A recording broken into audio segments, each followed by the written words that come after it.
Gagal nyali pengemudi ojol tewas terlindas truk.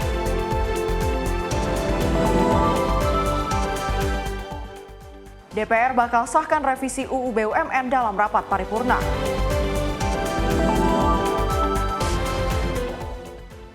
Belasan rumah di bantaran rel kereta api terbakar.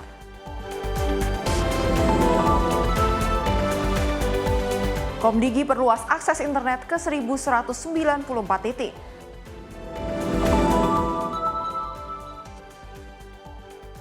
Penusukan agen gas disebabkan persoalan utang piutang.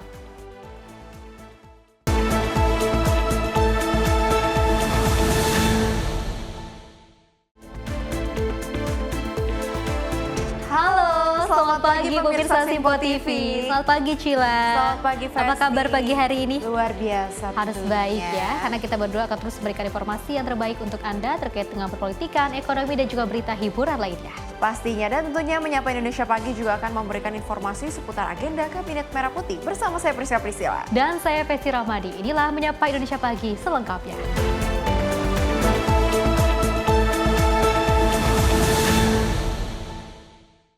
Pemirsa, kita awali dengan berita utama. Nasib sial dialami seorang pengendara sepeda motor saat melintas di Jalan Panjang Kebonjeruk, Jakarta Barat. Hendak menolong, pengendara sepeda motor malah diduga menjadi korban gendam. Sepeda motor dan sejumlah barang pun raib.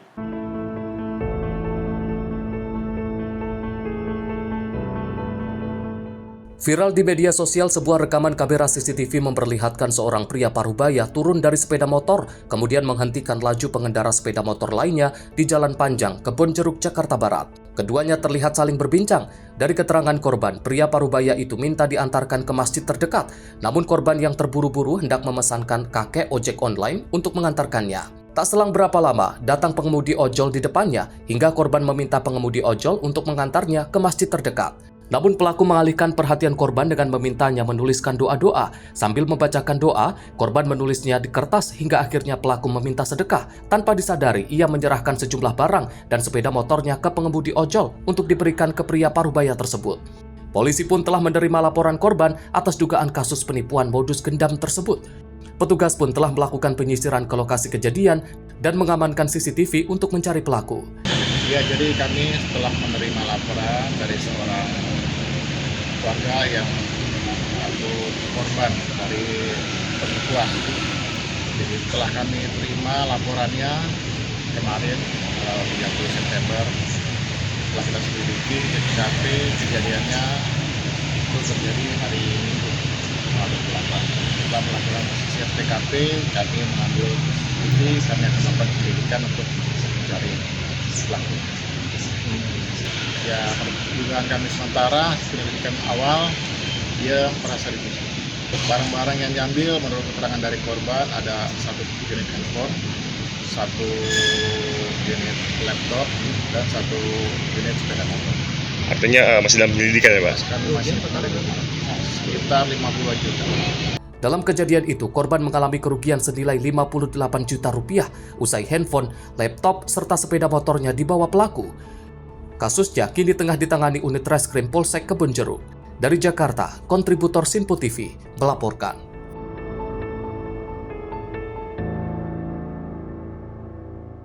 Pemirsa, diduga dalam kondisi mengantuk saat berkendara, seorang pengendara sepeda motor tewas usai menabrak tiang telepon dan juga masuk ke dalam parit di ruas Jalan Raya dan Mogot, Cengkareng, Jakarta Barat.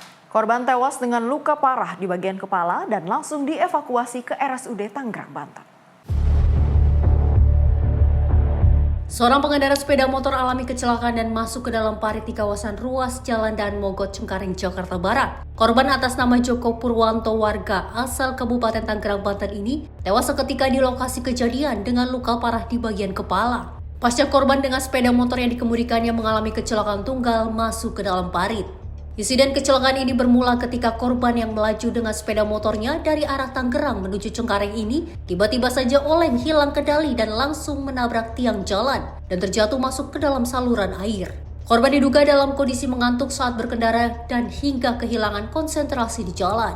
Kondisi korban seperti apa Pak?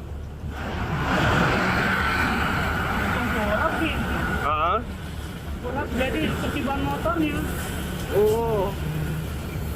Terus? Ya meninggal lah, nggak tahu ininya. Oh langsung meninggal Pak? Ya meninggal langsung. Kok nyebabnya dia jatuh ke saluran apa? Ngantuk. Pada saat sepeda motor yang dikendarai oleh Saudara Joko Purwanto melaju di Jalan Dan Mogot dari Cengkareng arah ke Pesing, pengendara tersebut oleng ke sebelah kiri lanjut menabrak tiang Telkom. Selanjutnya masuk ke parit atau selokan. Berikut motor yang dikendarainya.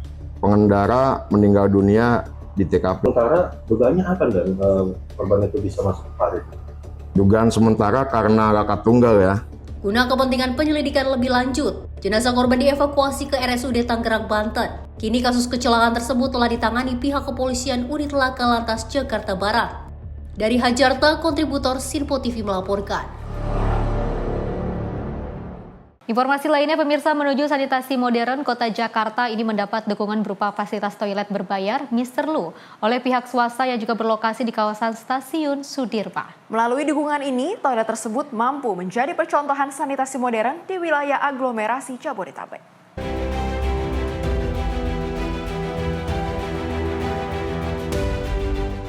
Pemerintah Provinsi DKI Jakarta melalui PT Integrasi Transit Jakarta bersama PT Mr. Lu Indonesia meresmikan standar pengelolaan toilet modern terbaru di Indonesia yang berada di kawasan transit transportasi Duku Atas. Toilet modern bernama Mr. Lu ini sendiri didirikan sebagai bentuk respon atas kota regeneratif, sekaligus menjadi momentum kesadaran akan pembangunan standar sanitasi modern yang terbarukan. Direktur PT Mr. Lu Indonesia, Shinta Ardaneswari, menjelaskan fasilitas tersebut ditempatkan di kawasan arteri transportasi publik sehingga mampu dijangkau para penggunanya. Secara penggunaannya cukup dengan membayar Rp5.000, masyarakat pengguna transportasi publik mampu menggunakan fasilitas tersebut melalui pembayaran tunai maupun non-tunai. Toilet ini memiliki fasilitas seperti 3 bilik dan tempat mencuci tangan bagi toilet wanita, serta 3 urinal dan tempat mencuci tangan untuk toilet pria. Adapun toilet Mr. Lu sendiri beroperasi pukul 6 pagi hingga 10 malam setiap harinya. Ini PT Mr. Lu Indonesia beserta dengan ITJ, Integrasi Transit Jakarta, kami berkolaborasi membangun fasilitas toilet untuk melengkapi ekosistem di kawasan PUD Duku Atas. Jadi kolaborasi ini akhirnya terwujud ya, semoga akan bermanfaat ke depannya. Kami mempunyai misi yang sama, yaitu untuk menciptakan fasilitas yang nyaman, aman, dan pastinya memberikan pengalaman baru kepada para masyarakat yang bermobilisasi di area kawasan Duku Atas ini. Di lain sisi, Direktur Utama PT Integrasi Transit Jakarta menggunakan pemilihan lokasi pada Duku Atas sendiri menjadi fokus penting kedua belah pihak untuk mendirikan fasilitas publik tersebut dekat dengan transportasi publik yang ada. Sebetulnya ini adalah bagian dari aktivitas inisiasi kita untuk Sustainability Creator ya, untuk memperkuat mobilitas, membuat orang lebih nyaman menggunakan public transport dan public facility. Of course, servisnya harus dinaikkan, ya, service levelnya memang harus dinaikkan, dan ini adalah bagian dari inisiasi. Dan kita udah punya roadmap sebetulnya ITJ dengan Mr. Lu Indonesia bahwa ini adalah titik pertama, dan kita berharap bahwa titik-titik selanjutnya di kawasan transit oriented development publik itu bisa di-serve dengan kualitas saniter modern sekualitas ya, dengan high quality seperti ini.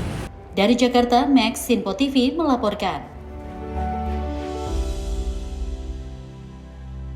Aksi pencurian sepeda motor terjadi di kawasan Jalan Sejati, Gang Imam Medan Polonia, Kota Medan pada Selasa siang 30 September 2025 dan sepeda motor merek Honda Beat hitam dengan nomor polisi BK4482 AKY ini hilang dicuri di depan rumah warga. Dalam rekaman CCTV, pelaku juga terlihat sudah mengintai 1 jam sebelum dicuri. Inilah rekaman CCTV yang menunjukkan seorang pelaku pencurian sepeda motor di Jalan Sejati, Gang Imam Medan Polonia pada Selasa siang 30 September 2025. Pelaku terlihat mengintai sejak pukul 14.43 waktu Indonesia Barat, sebelum akhirnya melancarkan aksi pencuriannya pada pukul 15.05 waktu Indonesia Barat. Sepeda motor Honda Beat hitam dengan nomor polisi BK4482 AKY hilang dicuri di depan rumah warga, sedangkan pelaku melakukan aksi secara cepat. Pemilik motor meminta kepada masyarakat yang melihat atau menemukan kendaraan tersebut segera melaporkan ke pihak yang berwajib. Kalesia, tim redaksi Sinpo TV melaporkan. Pemirsa, ditinggal sesaat usai mengantar barang sebuah mobil box yang terparkir di depan rumah di Jalan Petojo Selatan 10 Gambir, Jakarta Pusat. Ini Raib dibawa kabur kawanan pencuri. Detik-detik aksi pencurian itu juga terekam jelas oleh kamera CCTV.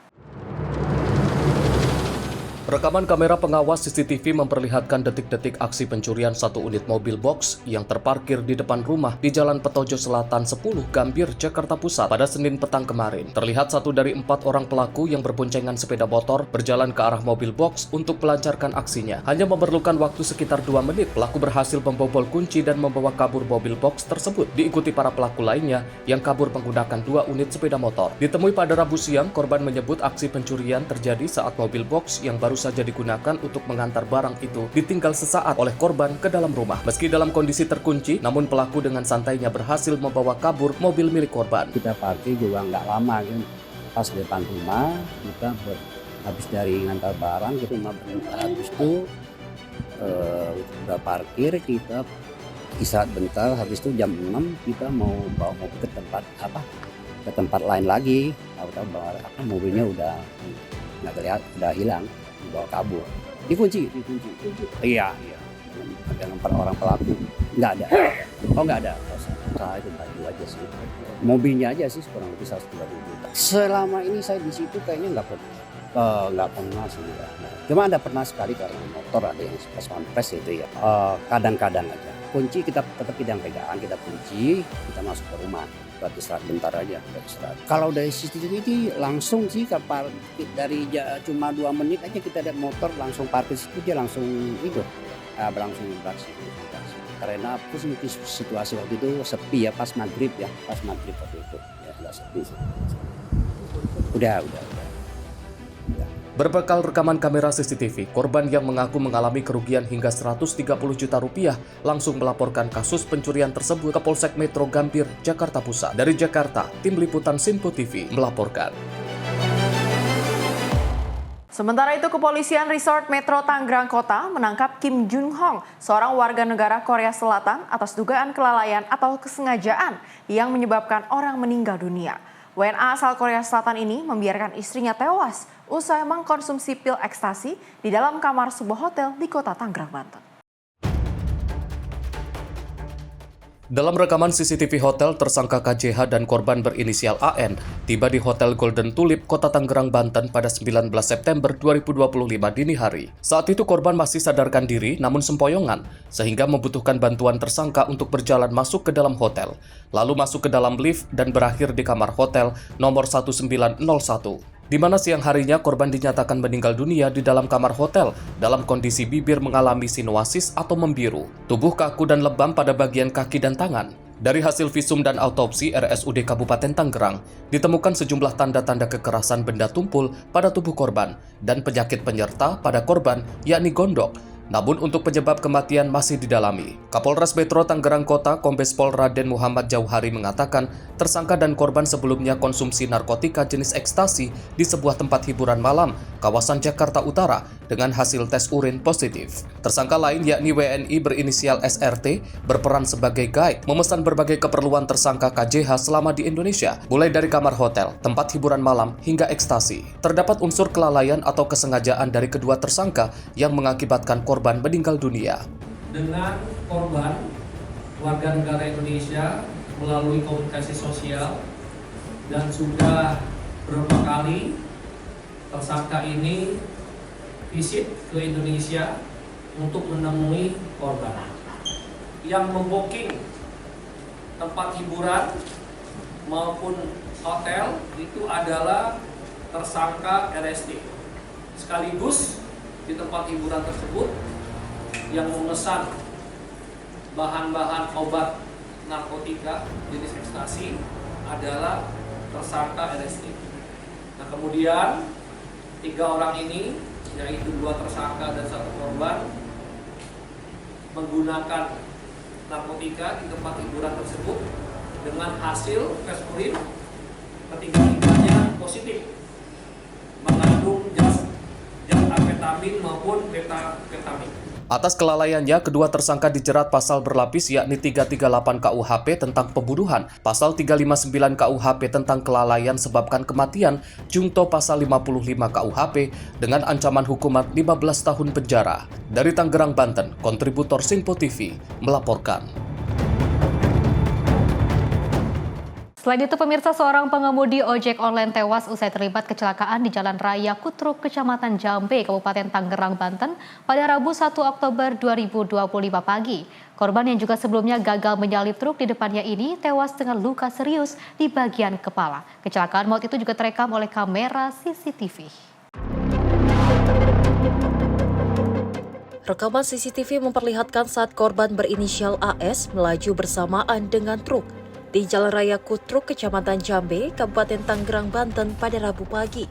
Namun saat korban berusaha menyalip truk di depannya tersebut, tiba-tiba datang dari arah berlawanan sepeda motor lainnya, hingga senggolan pun tidak dapat dihindari. Korban yang hilang keseimbangan kemudian terjatuh dari sepeda motor dan akhirnya terlindas roda truk bagian belakang yang akan didahulinya tersebut. Akibat mengalami luka serius di bagian kepala, korban akhirnya tewas di lokasi kejadian.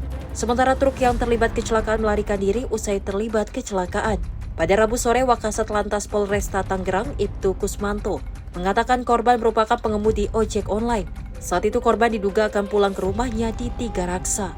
Satlantas Polresta Tangerang saat ini masih melakukan pencarian sopir truk yang melarikan diri. Sejumlah saksi juga sudah diperiksa untuk keperluan penyelidikan. Korban datangnya dari arah Kutruk menuju arah Tiga Raksa.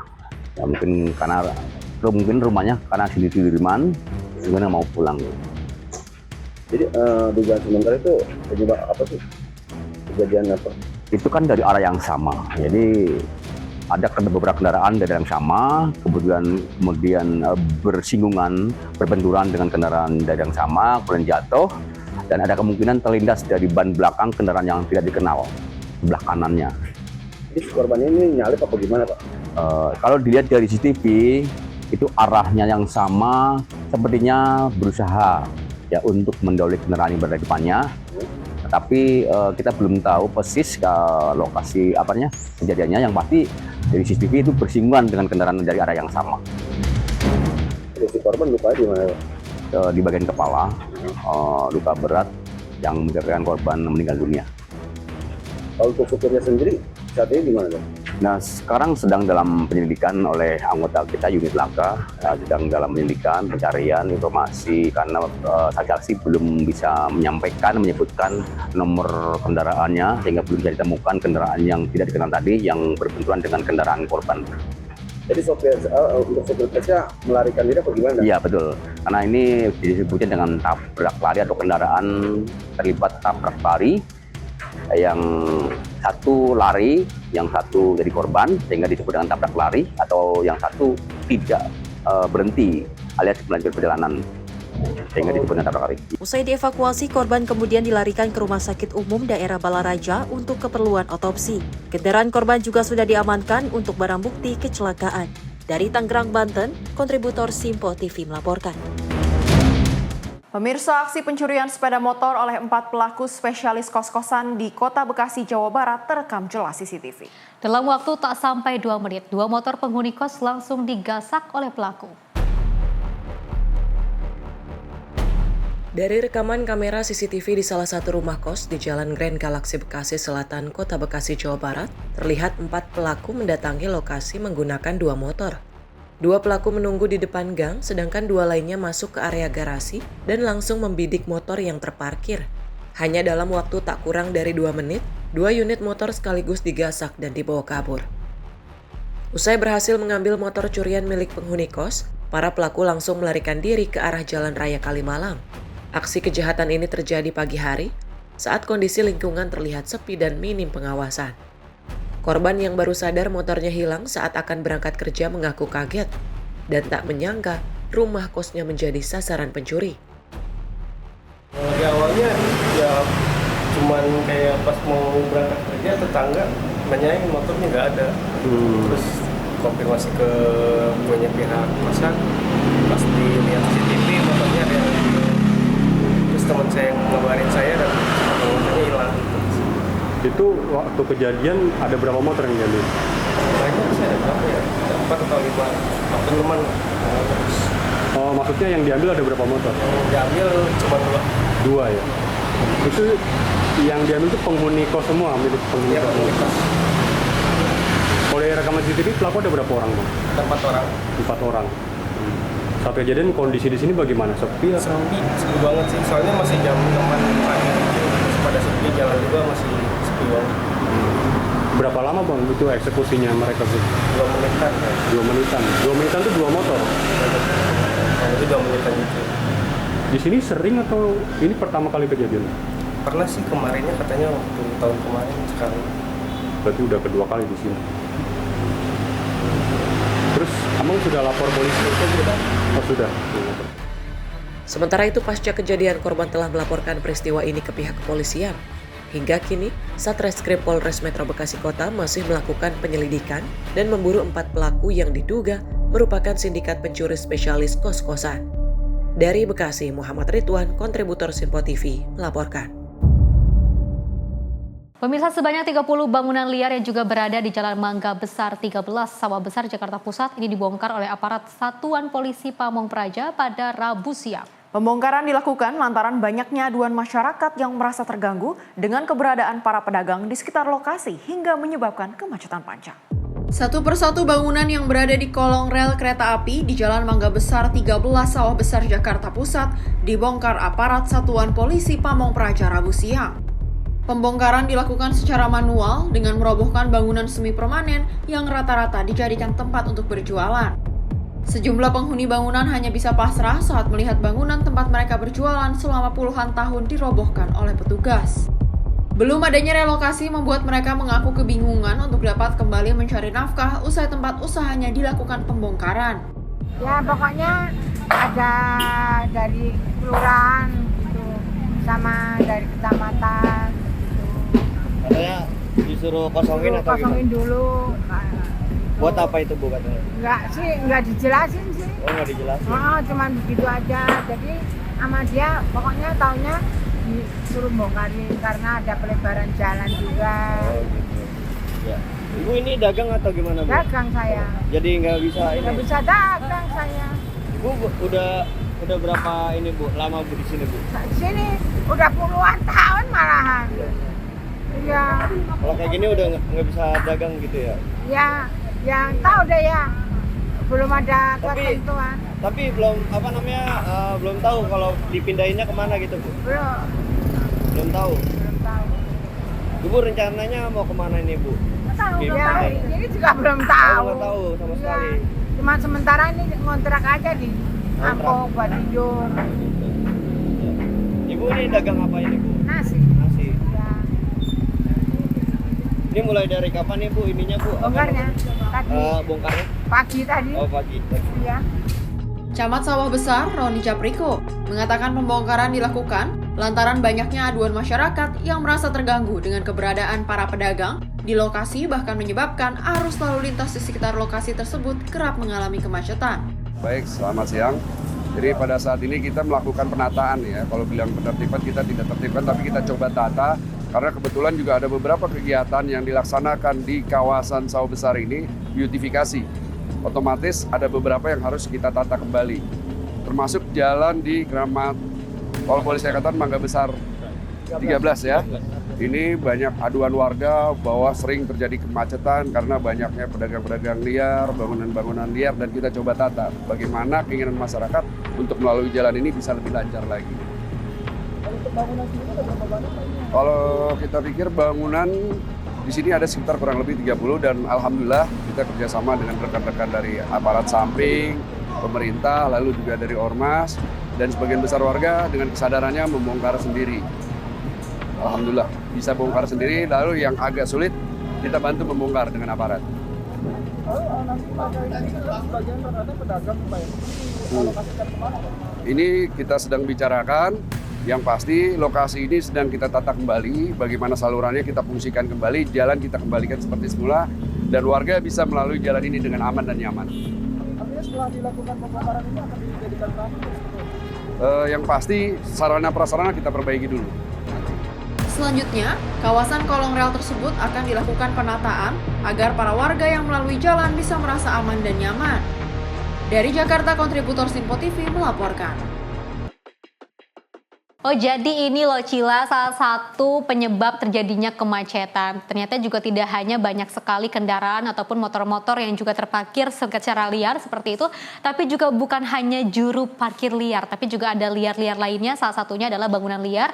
Dan kita juga sangat apresiasi kepada pihak kepolisian ataupun pihak yang terkait juga membantu terkait dengan pengamanan dari bangunan liar ini. Mudah-mudahan ke depannya dengan adanya pengamanan ini tidak ada lagi oknum-oknum yang nakal ya, karena kalau kita lihat kalau bisa jalan ini banyak sekali yang mungkin bangunan-bangunan yang dibangun sembarangan, terus juga yang tempat-tempat di mana saja gitu kan. Ini juga tidak hanya mengganggu pejalan kaki tapi juga bisa mengganggu kemacetan yang ada.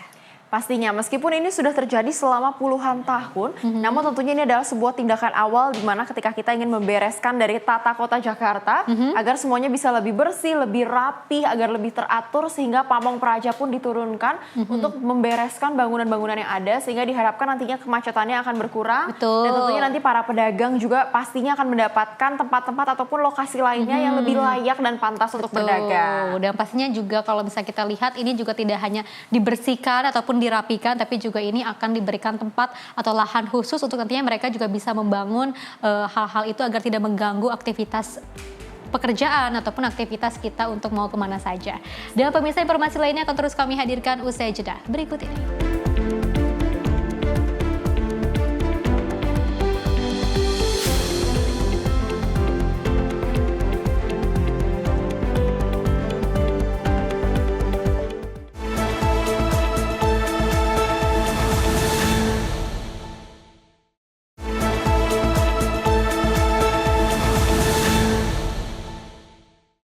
Terima kasih pemirsa, Anda masih bersama kami di Menyapa Indonesia Pagi. Kita lanjutkan ke informasi berikutnya dari Dewan Perwakilan Rakyat yang menggelar sidang paripurna khusus dalam rangka penyampaian laporan kinerja DPR tahun sidang 2024 hingga 2025 di Kompleks Parlemen Senayan, Jakarta. Tentunya dalam rapat dipimpin langsung oleh Ketua DPR Puan Maharani dan juga didampingi oleh Wakil Ketua DPR lainnya Dasko, Saan Mustafa dan juga Cucun Ahmad Syamsurijal.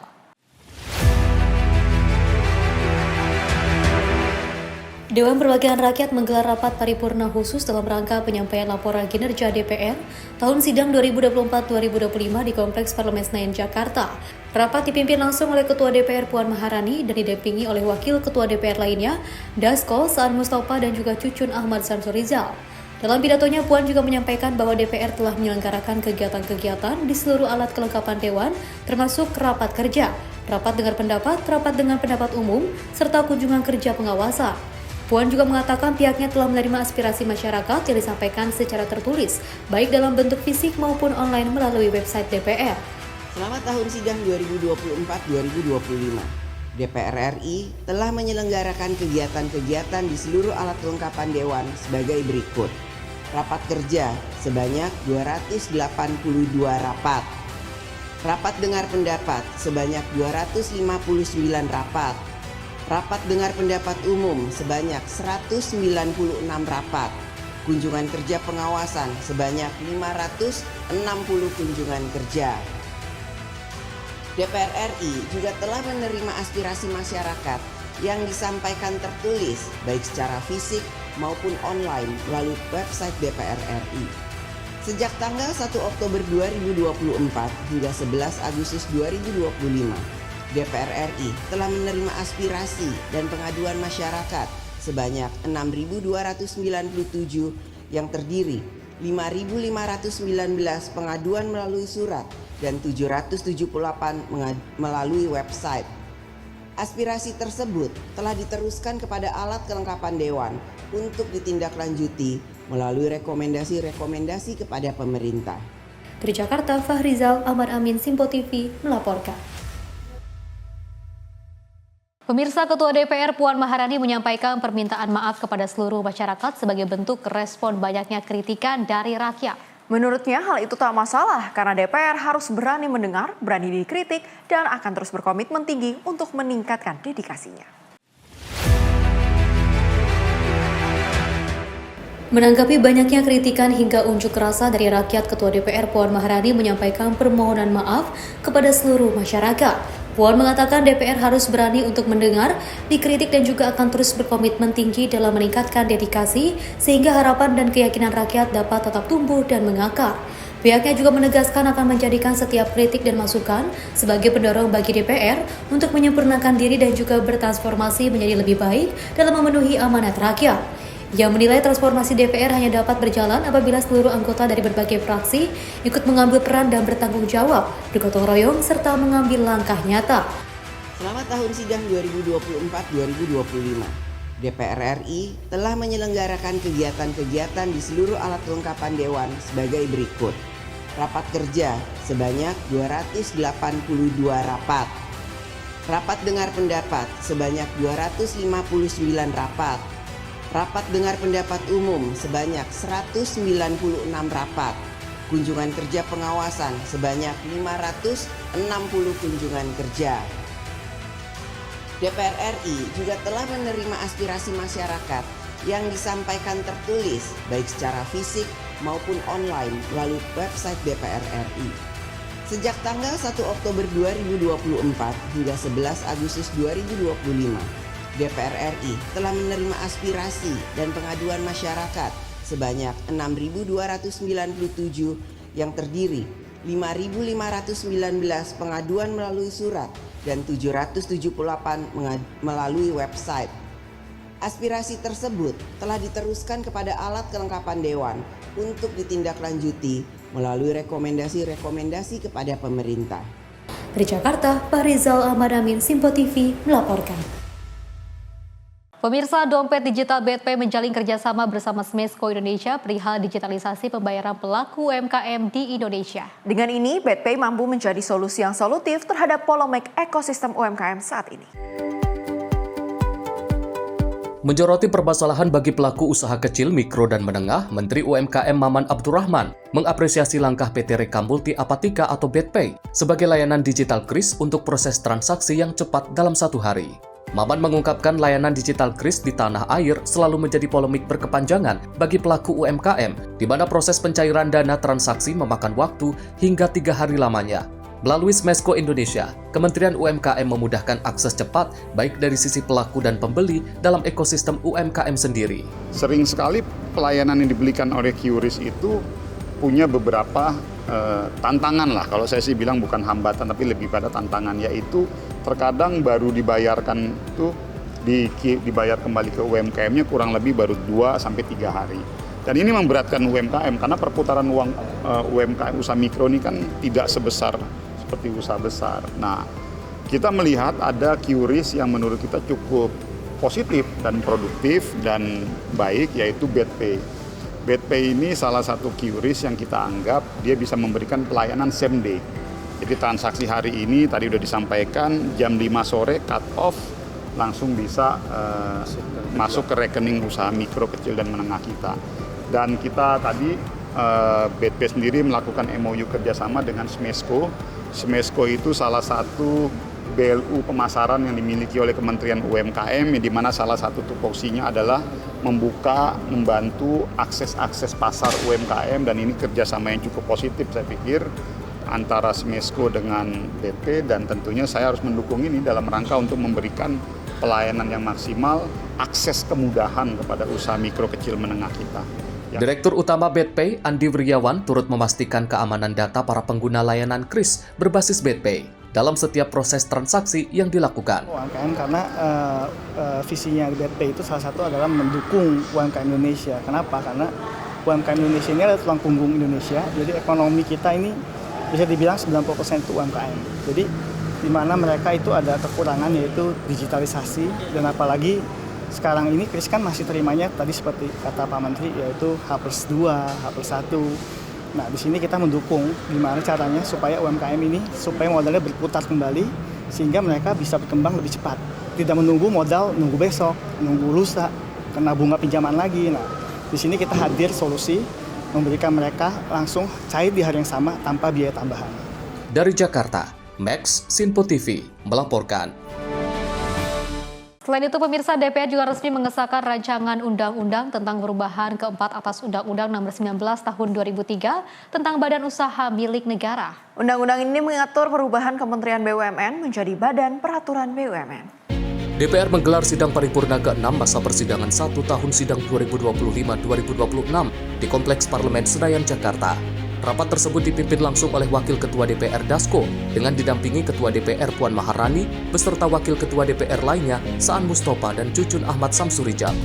Dalam sidang itu DPR resmi mengesahkan salah satunya, yakni rancangan undang-undang tentang perubahan keempat atas Undang-Undang Nomor 19 Tahun 2003 tentang Badan Usaha Milik Negara. Undang-Undang BUMN mengatur perubahan Kementerian BUMN kini menjadi Badan Pengaturan BUMN. Sidang Dewan yang terhormat, selanjutnya kami akan menanyakan sekali lagi kepada seluruh anggota apakah rancangan undang-undang tentang perubahan keempat atas Undang-Undang Nomor 19 Tahun 2003 tentang Badan Usaha Milik Negara dapat disetujui untuk disahkan menjadi undang-undang. Terima kasih. Dari Jakarta, Farizal Ahmad Amin, Simpo TV melaporkan. Dari Ketua DPD Sultan Najamuddin mengungkapkan pihaknya akan terus mendukung penuh program makan bergizi gratis dan juga berkomitmen mengawal pelaksanaan MBG tersebut. Sultan memastikan program tersebut dapat disalurkan secara tepat sasaran tanpa ada kendala dalam implementasinya.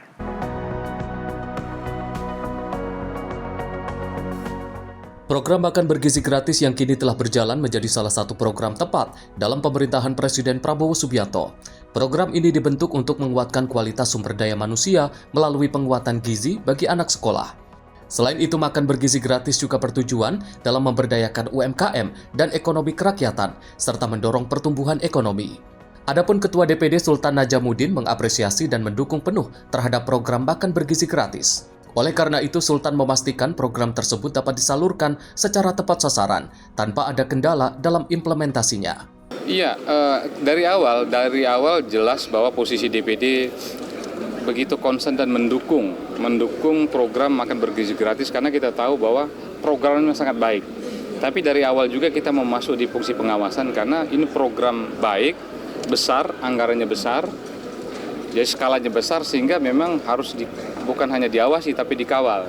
Dan terbukti memang program yang besar ini pasti menemui beberapa kendala-kendala, meskipun mungkin dari sisi jumlah itu juga mungkin belum terbilang masif sekali, tapi DPD terus akan mengawasi, kemudian mengawal dan memastikan bahwa program ini betul-betul tepat sasaran, sehingga yang niatnya baik Presiden Prabowo untuk memastikan bahwa gizi anak, gizi balita, kemudian IQ dan kualifikasi anak-anak Indonesia ke depan itu makin tinggi, ya simetris atau nyambung dengan program makan bergizi gratis ini.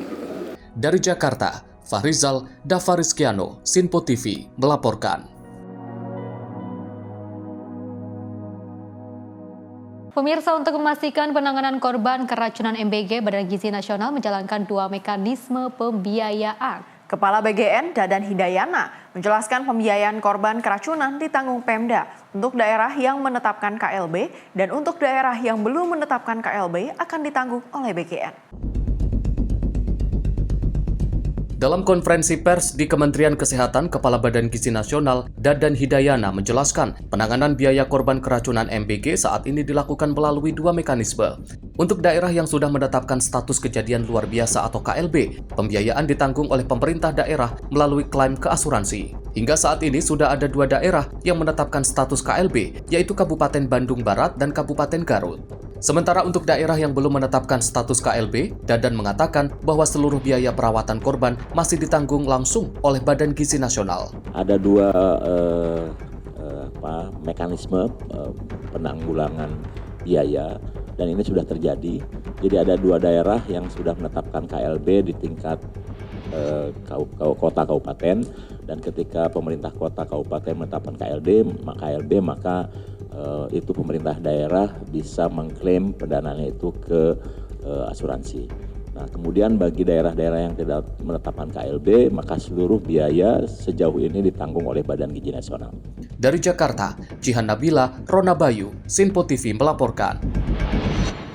Selain itu, pemirsa, pimpinan DPR juga kembali menerima audiensi dari Koalisi Nasional Reforma Agraria di Kompleks Parlemen Senayan, Jakarta pada Kamis siang. Audiensi ini dalam rangka menyerap aspirasi perlihat penyelesaian konflik agraria.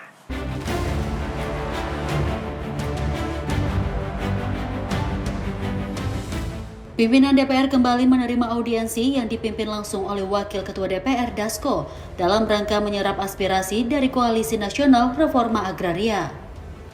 Sebelum mendengarkan aspirasi tersebut, Dasko menjelaskan bahwa pihaknya telah meresmikan pembentukan panitia khusus untuk menyelesaikan konflik agraria. Pembentukan itu diresmikan secara langsung melalui rapat paripurna yang digelar di Kompleks Parlemen Senayan, Jakarta pada Kamis siang.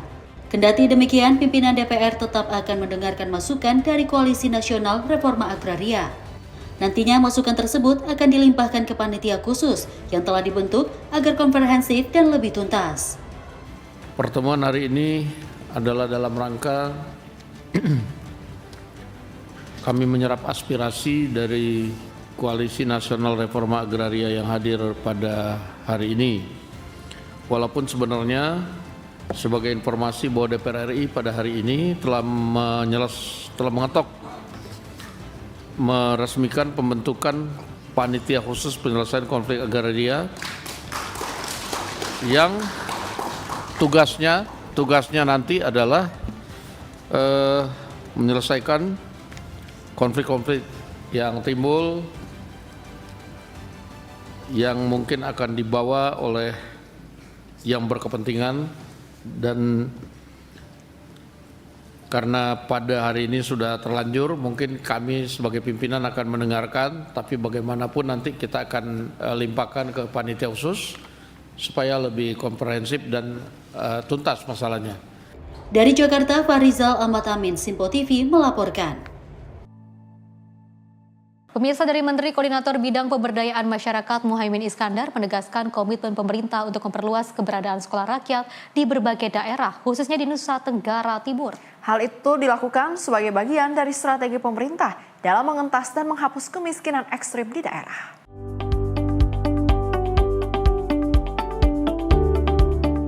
Menko Pemberdayaan Masyarakat Muhaimin Iskandar menekankan bahwa sekolah rakyat merupakan upaya percepatan pengentasan kemiskinan dengan memberikan pendidikan gratis berasrama untuk anak-anak dari keluarga kurang mampu. Menko Muhaimin pun mendorong agar sekolah rakyat di Nusa Tenggara Timur dapat diperluas dan lebih banyak menjangkau masyarakat yang membutuhkan.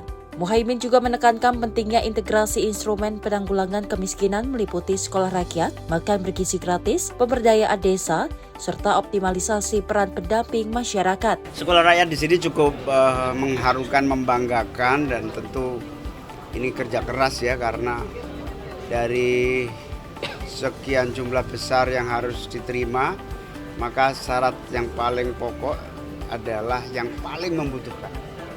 Yang paling membutuhkan ini 100 yang terpilih inilah yang paling membutuhkan, sehingga mendapatkan prioritas. Tentu masih belum banyak terjangkau, akan terus kita upayakan agar berdiri di semua kabupaten.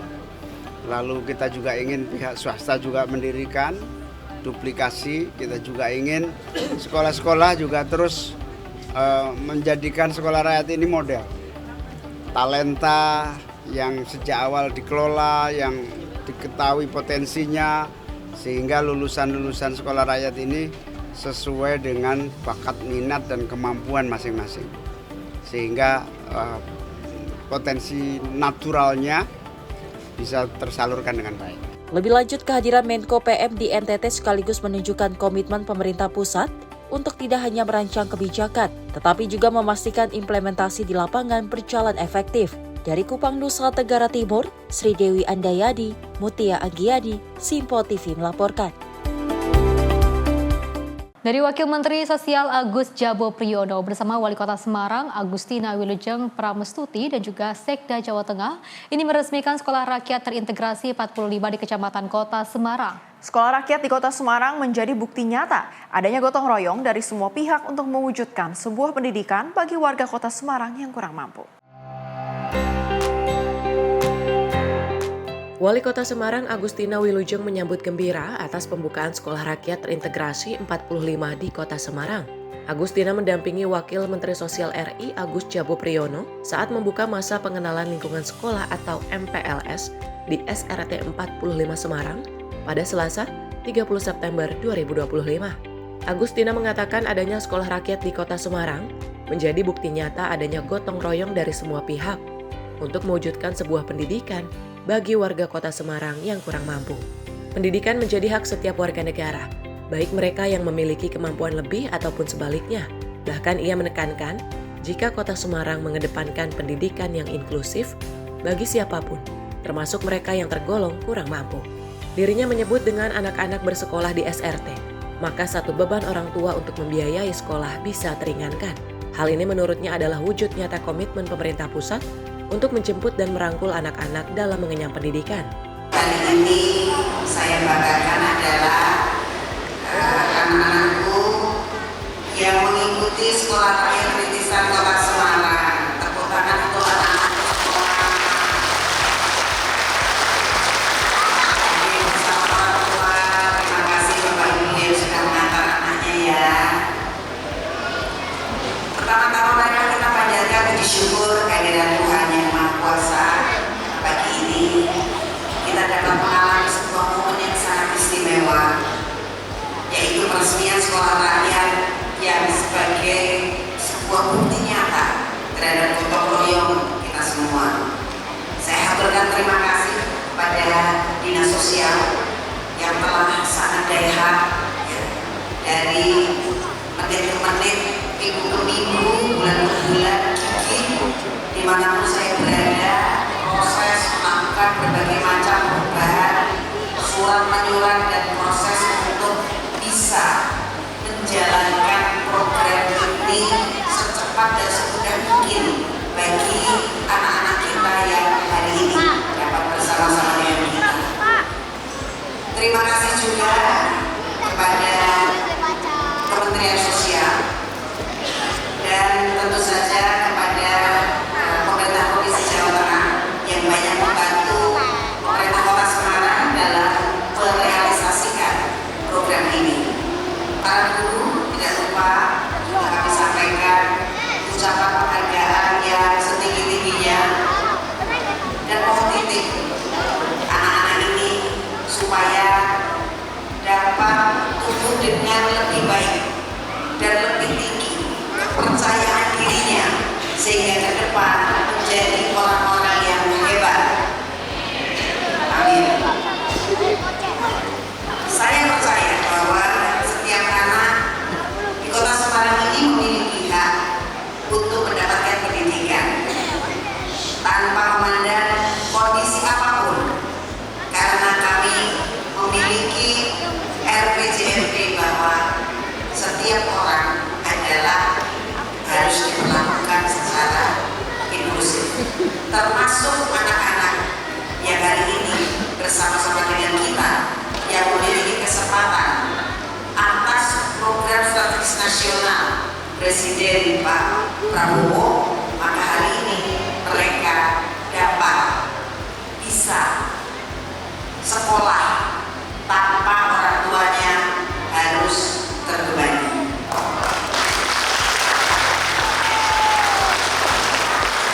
Sekolah rakyat adalah wujud nyata komitmen pemerintah pusat untuk menjemput dan merangkul anak-anak ini yang selama ini mungkin tidak pernah terpikirkan. Upaya nyata ini diharapkan mencapai titik bahwa tidak satupun anak di Kota Semarang tidak sekolah. Implementasi sekolah rakyat ini merupakan amanah Presiden nomor 8 tahun 2025 yang menggariskan supaya ada upaya optimalisasi pengentasan kemiskinan dan penghapusan kemiskinan ekstrim. Kota Semarang menjawab panggilan itu dengan menyediakan lahan perizinan tenaga pendidik. Kurikulum yang di sini bukan tentang angka dan rumus, tetapi juga tentang penanaman budi pekerti dan mentalitas yang tangguh sesuai dengan konsep sekolah berasrama. Saya percaya dengan fondasi karakter yang kuat, mereka akan mampu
Dalam sambutannya, Wakil Menteri Sosial Agus Jabu Priyono menyampaikan bahwa Sekolah Rakyat merupakan program Presiden Prabowo Subianto untuk memutus rantai kemiskinan melalui akses pendidikan. Wamensos menekankan pentingnya sarana dan juga prasarana untuk menunjang pembelajaran siswa di kelas. Setiap siswa dan guru akan mendapatkan laptop serta fasilitas makan bergizi gratis. Jadi pada hari ini Sekolah Rakyat sudah genap 165 titik. Ya, 165 titik di seluruh Indonesia. Itu semua sedang berjalan, dan pada hari ini saya datang ke Semarang ya untuk membuka ya, MPLS yang akan dilaksanakan selama 2 minggu, supaya kemudian dengan MPLS ini anak-anak yang punya latar belakang berbagai macam ya kemudian bisa menjadi setara gitu loh. Nah, setelah MPLS ini nanti selesai, baru nanti akan ada matrikulasi, terus setelah itu nanti ada proses belajar mengajar secara formal. Diharapkan anak-anak yang bersekolah di SRT akan bisa menimba ilmu dengan baik dan membangun karakter untuk kemajuan diri, sehingga mampu menghadapi dunia dan meraih cita-citanya. Tim redaksi Sinpo TV melaporkan. Senang sekali Cila dan juga pemirsa kalau kita melihat dari Presiden Prabowo Subianto yang juga membentuk beberapa program prioritas, salah satunya juga kemarin juga ada MBG, terus juga sekarang dilahirkan adanya sekolah rakyat seperti itu ya. Kalau kita ketahui memang dari Presiden Prabowo Subianto tidak hanya untuk meningkatkan kualitas, tidak hanya meningkatkan ekonomi hingga 8%, tapi juga ingin mencerdaskan bangsa. Seperti apa sih contohnya, yaitu hadirlah sekolah rakyat, dan pastinya juga dengan hadirnya sekolah rakyat ini bisa membantu anak-anak yang mungkin belum mampu, terus juga orang tuanya berpenghasilan rendah, dan mereka juga difasilitasi berbagai alat seperti salah satunya adalah laptop. Pengadaan laptop juga kemarin juga cukup banyak ya, ada belasan ribu seperti itu, dan juga mudah-mudahan ini ke depannya terkait dengan perdistribusiannya ini bisa dilakukan secara transparansi.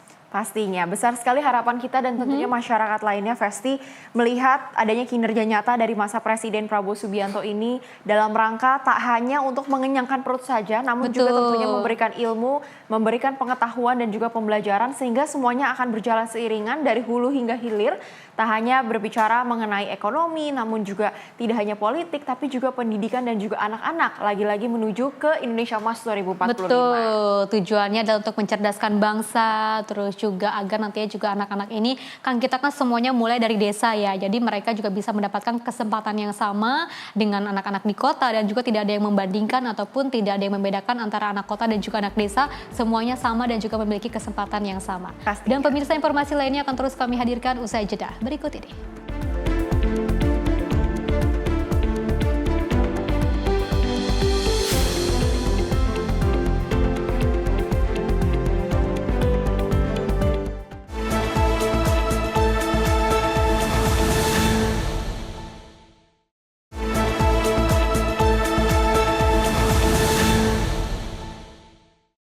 Terima kasih pemirsa, Anda masih bersama kami di Sinpo TV. Kita lanjutkan ke informasi berikutnya mengenai aksi pencurian rumah kosong yang kembali terjadi di lingkungan perumahan warga. Seorang yang tak dikenal dilaporkan masuk ke salah satu rumah di perumahan Pondok Ungu Permai, Blok G, Kota Bekasi pada Rabu siang, 1 Oktober 2025.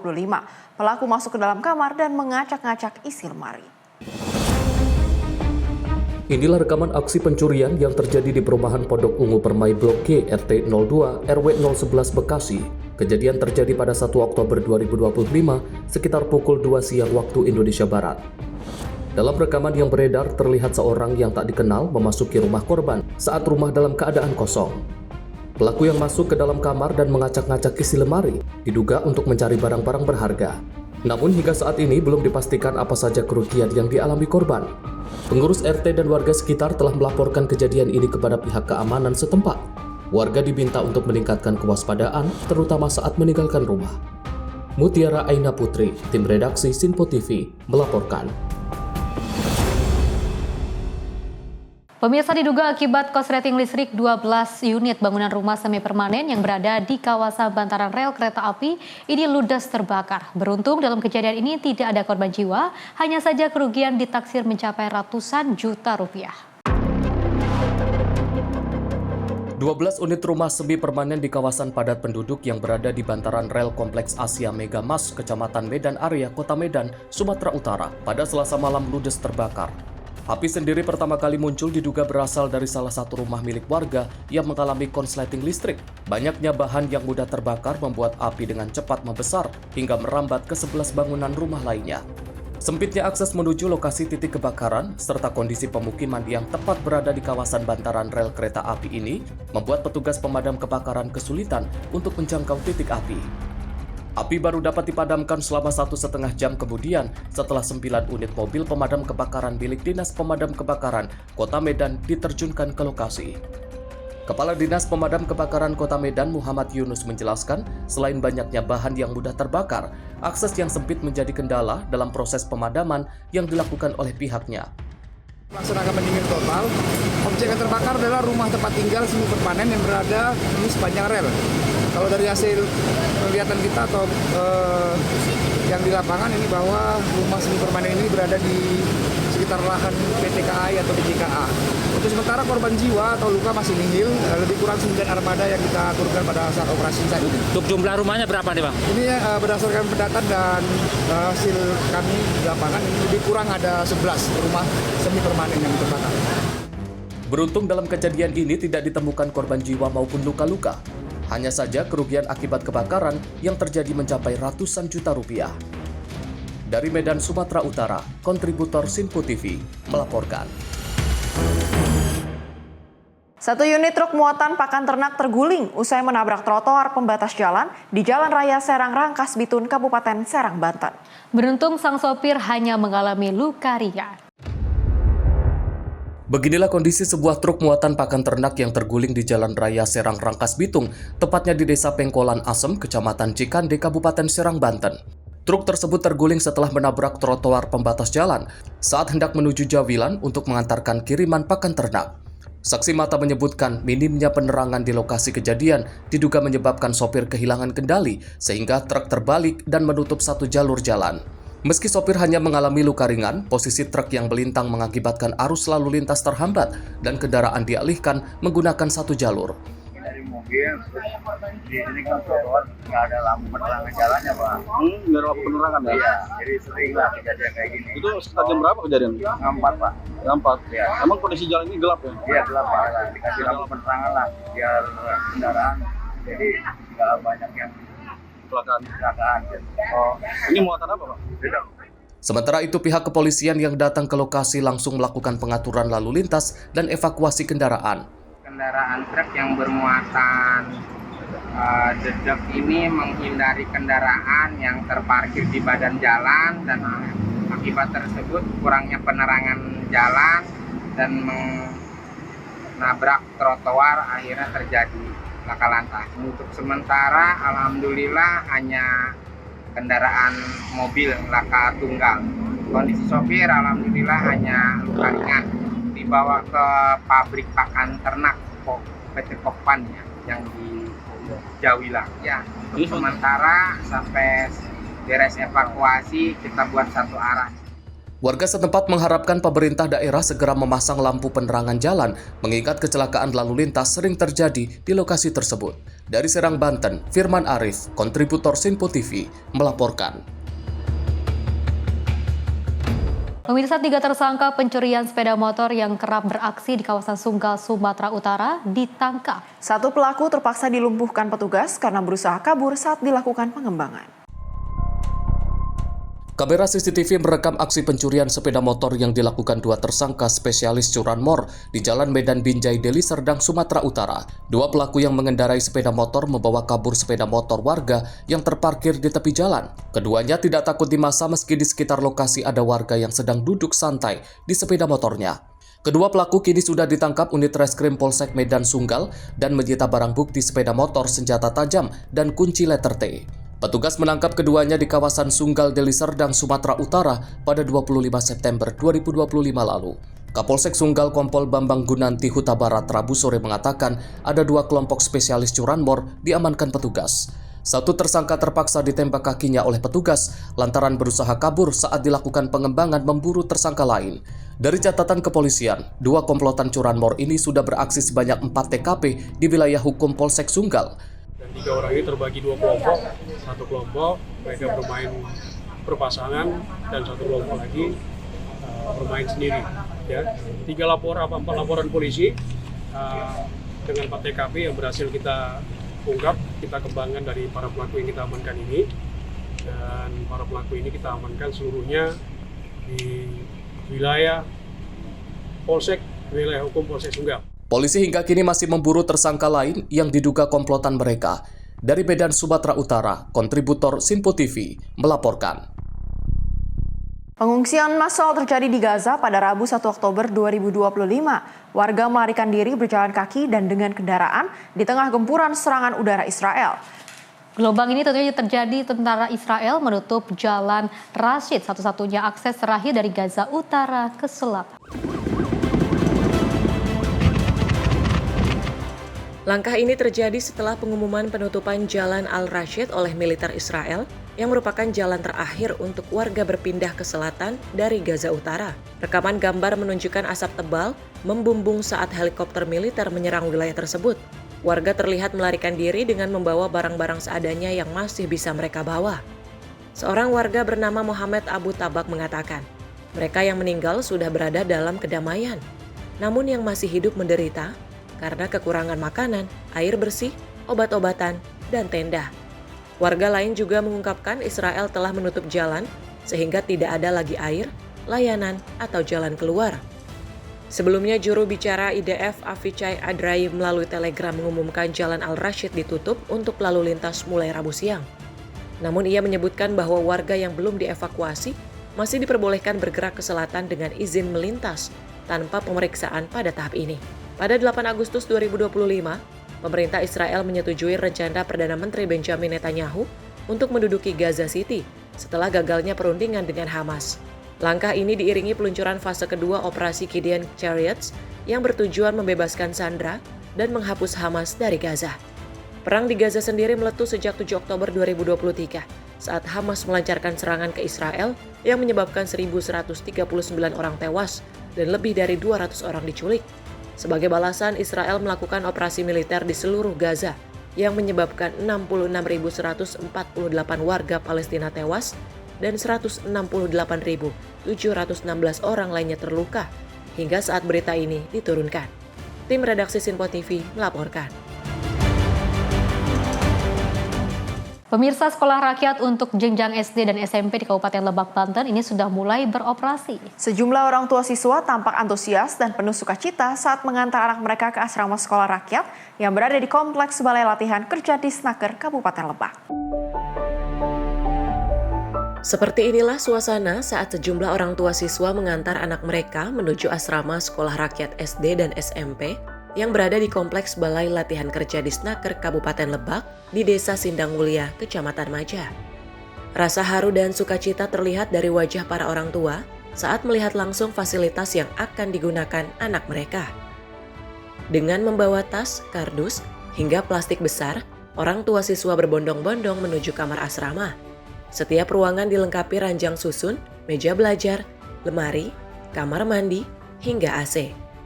Selain itu, kebutuhan siswa mulai dari makanan, pakaian, seragam, dan sepatu sudah disediakan pemerintah. Salah satu orang tua siswa mengaku awalnya khawatir melepas anaknya yang masih kecil dan yatim. Namun ia ikhlas demi masa depan anaknya. Program sekolah rakyat, terus dilihat dari ininya gitu, kelihatan ini ya gitu. Ya memang layak, saya payah gitu. Nanti mudah-mudahan anaknya juga merasa nyaman di sini. Terwujud cita-citanya gitu ya, cita-citanya nanti. Dan lancar lah semuanya gitu ya. Kan Bu pas lihat fasilitas seperti ini gimana pas lihat sini? Senang. Oh gitu. Senang terus. Itu kan lebih nyaman juga ya. Nggak khawatir tuh Bu? Kan kita harus ini ya, tadi udah diobrolkan kalau misalkan apa-apa jangan ngomong ya, yang ada kekhawatiran. Kan kita dilindungi sama pemerintah ya. Oh di sini ada ibu asuh ya kalau nggak salah. Ibu asuhnya. mau apa-apa yang ngomong ya. Nah, tapi dikasih waktu untuk berkunjung ke sini nggak sih Bu? Kita dalam seminggu sekali atau dalam sekali gimana kita sempatnya aja mungkin ya. Oh ya udah sini kamu dulu. Anak Ibu kelas berapa sekarang? 4. Oh kelas 4. Tapi udah ikhlas Ibu ya? Nah, harapannya sendiri apa nih Bu? Harapannya ya mudah-mudahan anak nanti ke depannya ya bisa menjadi anak yang sukses, sesuai apa yang dia cita-citakan gitu ya. Terus bisa mengangkat derajat orang tua.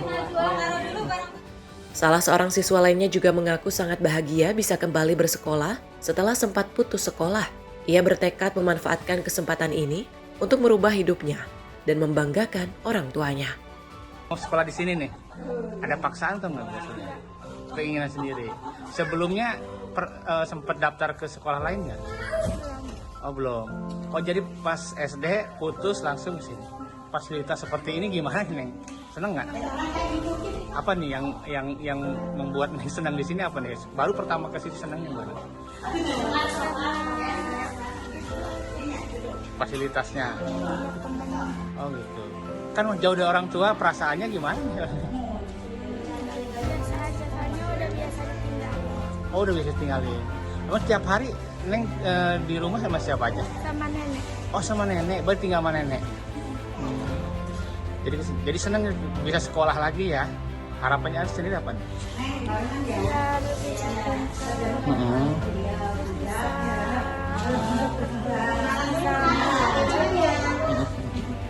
Sementara itu, Kepala Dinas Sosial Kabupaten Lebak, Eka Darmana Putra menjelaskan, sekolah rakyat ini merupakan sekolah terintegrasi untuk 100 siswa, terdiri dari 25 siswa SD dan 75 siswa SMP. Selama di asrama, siswa akan mendapat pengawasan dan bimbingan orang tua asuh. Dengan adanya sekolah rakyat terintegrasi ini, pemerintah berharap dapat memberikan akses pendidikan yang lebih baik bagi anak-anak di Lebak, khususnya yang selama ini terbatas oleh kondisi ekonomi. Sekolah rakyat terintegrasi 36, artinya di dalamnya ada SD dan SMP. Untuk jenjang SD itu 1 rombel 25 siswa, untuk jenjang SMP-nya 3 rombel 75 siswa. Jadi jumlah total semuanya 100. Itu untuk 4 rombel SD, SMP. SD, SMP namanya sekolah rakyat terintegrasi. Oh, gitu. Tentu 1 kepala sekolah. Kemudian guru SD-nya ada guru kelas ada 2. Ada 10 guru SMP, 1 kepala sekolah dan 1 guru konseling. Oh gitu. Pak, yang didapatkan untuk para siswa fasilitas apa aja? Yang didapatkan, mereka itu di sini makan 3 kali, sekali gratis, snack 2 kali. Kemudian mereka dapat alat-alat untuk sekolah, sarana sehari-hari, seragam sekolah sekitar dapat setel. Kemudian kaos kakinya, sepatunya, sendalnya, sabun, omo, sikat gigi, sampai parfum, deodoran sudah disediakan semuanya tercukupi oleh Kementerian Sosial. Jadi insya Allah tidak ada lagi pengeluaran untuk kebutuhan mereka sehari-hari. Semuanya oleh Kementerian Sosial, semuanya ditanggung oleh pemerintah, semuanya dibiayai negara. Dari Lebak, Banten, Firman Arif, kontributor Sinpo TV, melaporkan. Ini luar biasa sekali ya Cila dan juga pemirsa, antusias dari orang tua murid, terus juga jadi anak-anaknya. Tadi juga saya melihat anak-anak ini cukup berebutan ketika mendapatkan kasur di asramanya sendiri, seperti itu luar biasa. Ternyata dari Presiden Prabowo Subianto dengan janji-janjinya dari kemarin ini akan mencerdaskan bangsa terkait dengan fasilitas, ini juga sudah memadai, terus juga tidak hanya dari asrama saja, tapi juga dari bagaimana mereka bisa mendapatkan literasi yang baik, penggunaan internet, terus juga penggunaan ataupun pengadaan dari laptop sendiri. Kalau kita lihat memang ini selalu berkontribusi ataupun berkoordinasi dengan berbagai lentok sektor. Salah satunya yaitu dengan adanya Kemkom Digi. Mutia Hafid juga turut membantu terkait dengan bagaimana nanti anak-anak ini bisa mengakses internet tapi sesuai dengan umurnya. Pastinya, tentunya ini tersebar dari seluruh Indonesia, dari ujung, dari Sabang sampai Merauke, jadi cukup merata, bisa kita katakan seperti itu. Jadi benar-benar Presiden Prabowo ingin menunjukkan bahwa tidak akan ada lagi kesenjangan sosial ataupun kesenjangan-kesenjangan lainnya dari anak-anak, baik itu dari Aceh hingga Papua. Tentunya Presiden Prabowo Subianto memberikan yang terbaik, baik itu dari segi sekolahnya, pendidikannya, hingga tempat tinggal dan juga makanannya. Jadi sudah sangat komplit sehingga diharapkan keluarga-keluarga dari yang khususnya dasil-dasil bawah yang miskin ekstrim dan juga miskin biasa, itu diharapkan nantinya akan ada perubahan hidup. Sehingga nasibnya lebih baik karena anak-anaknya sudah lebih berpendidikan, sehingga nanti bisa mendapatkan pekerjaan yang layak, sehingga juga nanti membantu ekonomi dari keluarganya, sehingga nanti nilai dasilnya itu bisa naik. Betul sekali. Dan pemirsa, informasi lainnya akan terus kami hadirkan usai jeda berikut ini.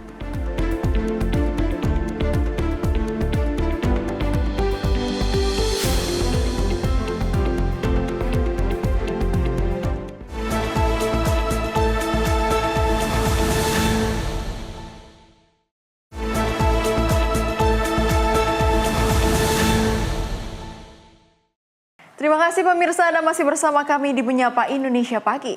Informasi selanjutnya dari Wakil Ketua DPR Dasko mengatakan pihaknya akan mendukung kebijakan satu peta untuk menyelesaikan berbagai persoalan konflik agraria.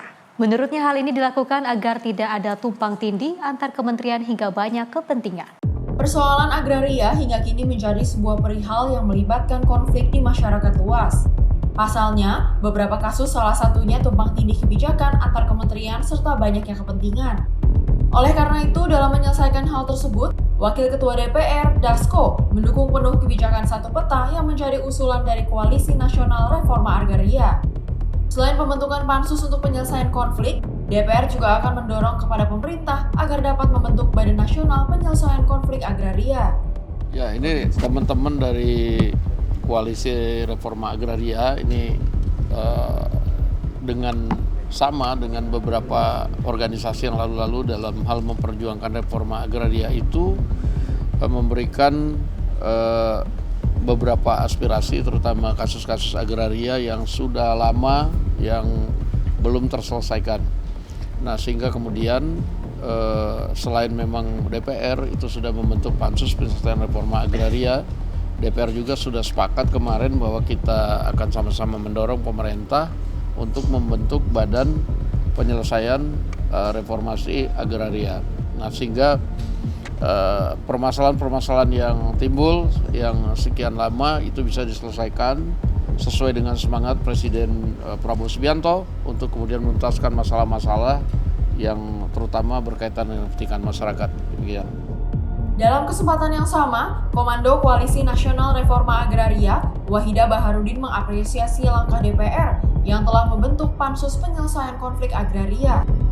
Dirinya berharap keluhan dari pihaknya dapat disampaikan ke Presiden Prabowo Subianto melalui DPR. Ya, kami mengapresiasi apa yang sudah dilakukan teman-teman di DPR yang kemudian ada hari ini alhamdulillah sudah terbentuk satu pansus ya, dan kami berharap memang bahwa melalui pansus ini bisa menyelesaikan hal-hal yang sangat urgent yang sekarang ini yang dihadapi teman-teman petani. Ada beberapa konflik yang kemudian juga di situ ada penyerangan secara fisik terhadap petani, kemudian ada juga kriminalisasi. Dan tadi juga kita berharap bahwa karena kami tadi menyerahkan draft ke DPR, kami berharap bahwa insya Allah draft ini bisa disampaikan kepada Bapak Presiden, insya Allah. Saya Wahidah Baharudin, Pak, Ketua Umum Solidaritas Rakyat Mandiri Indonesia sekaligus Komando Nasional Reforma Agraria. Dari Jakarta, Fahrizal Dafkarisiano, Simpo TV melaporkan. Dari Menteri Koordinator Pemberdayaan Manusia, Muhaimin Iskandar juga akan meninjau lokasi pondok pesantren Al-Qazini yang juga roboh di Sidoarjo di Jawa Timur. Muhaimin juga mengatakan pihaknya akan memberikan bantuan kepada para korban yang tertimpa reruntuhan bangunan.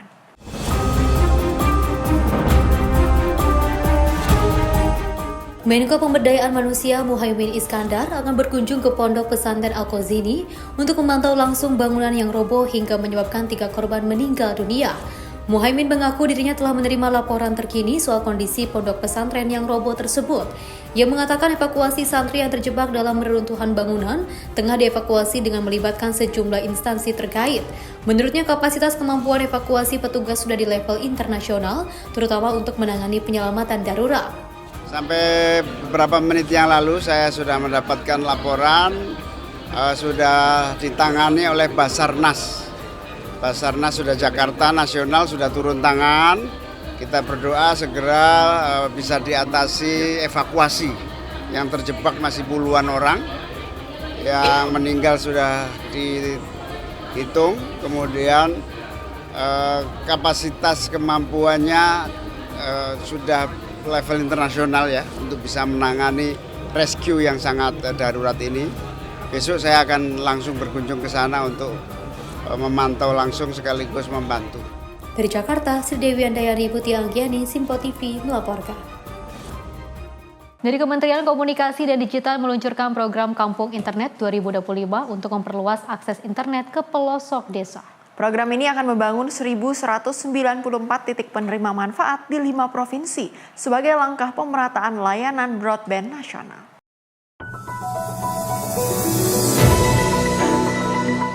Dalam upaya memperluas akses internet hingga ke pelosok desa, Kementerian Komunikasi dan Digital meluncurkan program Kampung Internet 2025. Program ini akan membangun 1.194 titik penerima manfaat di 5 provinsi dimulai dengan 307 titik di Sumatera Utara dengan peresmian perdana di Desa Keramat Gajah, Kabupaten Deli Serdang. Selain itu, jaringan fiber optik sepanjang 196 km akan ditambah sebagai langkah awal pemerataan layanan broadband nasional. Program ini merupakan stimulus bertujuan memberikan kepastian pelanggan potensial agar menarik penyelenggara telekomunikasi menggelar jaringan ke desa untuk mendukung aktivitas produktif dan mendukung layanan publik yang ada di desa-desa. Dalam sambutannya, Menteri Komunikasi dan Digital Mutia Hafid menekankan pentingnya akses internet bagi masyarakat desa. Melalui Kampung Internet, anak-anak sekolah dapat belajar lebih mudah, UMKM memperluas pasar dan juga layanan publik desa menjadi lebih cepat. Program ini juga akan menyasar NTB, Lampung, Jawa Barat, dan Banten. Sejalan dengan target RPJMN 2025-2029 dalam meningkatkan penetrasi broadband dan juga kecepatan layanan internet. Membangun jaringan internet hingga desa ini merupakan langkah strategis untuk membuka akses dan memperluas peluang ekonomi. Kita harapkan akses internet yang saat ini bentuknya bantuan dari pemerintah akan berkembang secara alami nanti menjadi motor penggerak kemajuan desa di era digital. Ini adalah wujud kehadiran negara bahwa informasi dan konektivitas adalah milik semua, termasuk hingga pelosok desa ataupun kampung-kampung di berbagai wilayah Indonesia. Jadi sudah disampaikan bahwa akan ada 20 desa dengan 1.194 kalau tidak salah Pak ya, 1.194 titik yang akan dibantu oleh pemerintah untuk tahun 2025 saja. Rasa itu terima kasih karena sudah kita luncurkan di Sumatera Utara, mudah-mudahan jadi percontohan untuk daerah-daerah lainnya. Saya yakin betul bahwa di Sumatera Utara ini bisa kita menjadi pemula yang baik agar menjadi tauladan bagi daerah lainnya. Dalam acara peresmian, Kemkomdiki menyerahkan bantuan laboratorium fiber optik untuk SMK Negeri 1 Lubuk Pakam guna mendukung pelatihan tenaga ahli jaringan. Program Kampung Internet ini terlaksana berkat kolaborasi Kemkomdiki dengan Abjatel, pemerintah daerah serta pemangku kepentingan lainnya dan dihadiri oleh pejabat daerah dan masyarakat setempat. Tim redaksi Simpo TV melaporkan. Dari Menteri Kesehatan Budi Gunadi Sadikin bersama Menko Bidang Pangan Kepala MPG dan sejumlah kementerian terkait ini menggelar konferensi pers di Kementerian Kesehatan Jakarta. Dalam konferensi tersebut, pemerintah menegaskan penanggulangan kejadian luar biasa atau KLB keracunan pangan menjadi program prioritas MBG yang terintegrasi dari tingkat puskesmas hingga kementerian.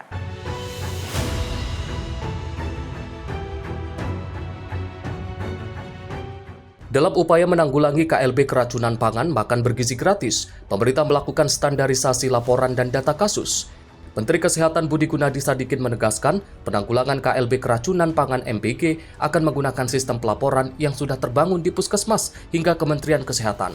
Budi menyebut setiap data kasus akan dihimpun secara harian dan mingguan dan akan dikonsolidasikan bersama Badan Gizi Nasional dan dikoordinasikan dengan Badan Komunikasi Pemerintah untuk disampaikan kepada publik. Budi menjelaskan mekanisme pelaporan ini dapat disesuaikan harian, mingguan, maupun bulanan dan bisa diumumkan secara terbuka seperti saat penanganan pandemi COVID-19 lalu.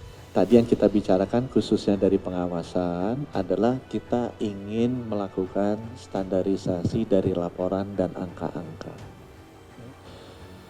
Tadi sudah disetujui bahwa kita akan menggunakan angka sistem laporan yang sekarang sudah terjalin untuk keracunan pangan dari Puskesmas, Dinas Kesehatan, dan Kementerian Kesehatan. angka-angka itu setiap hari ada, setiap minggu ada, dan nanti angkanya akan dikonsolidasikan bersama antara Kemenkes dan BGN. Dan kami harapkan mungkin nanti kita akan berkoordinasi dengan Badan Komunikasi Pemerintah kalau perlu misalnya ada update harian atau mingguan atau bulanan yang seperti dulu kita lakukan pada saat COVID, itu kita bisa lakukan. Jadi itu yang pertama, bahwa dari sisi angka-angka yang terjadi, keracunan yang terjadi, kita sudah sepakat menggunakan sistem yang ada sekarang yang sudah dibangun pelaporannya dari level puskesmas ke atas. Dari Jakarta, Jihan Nabila, Rona Bayu, Simpo TV melaporkan.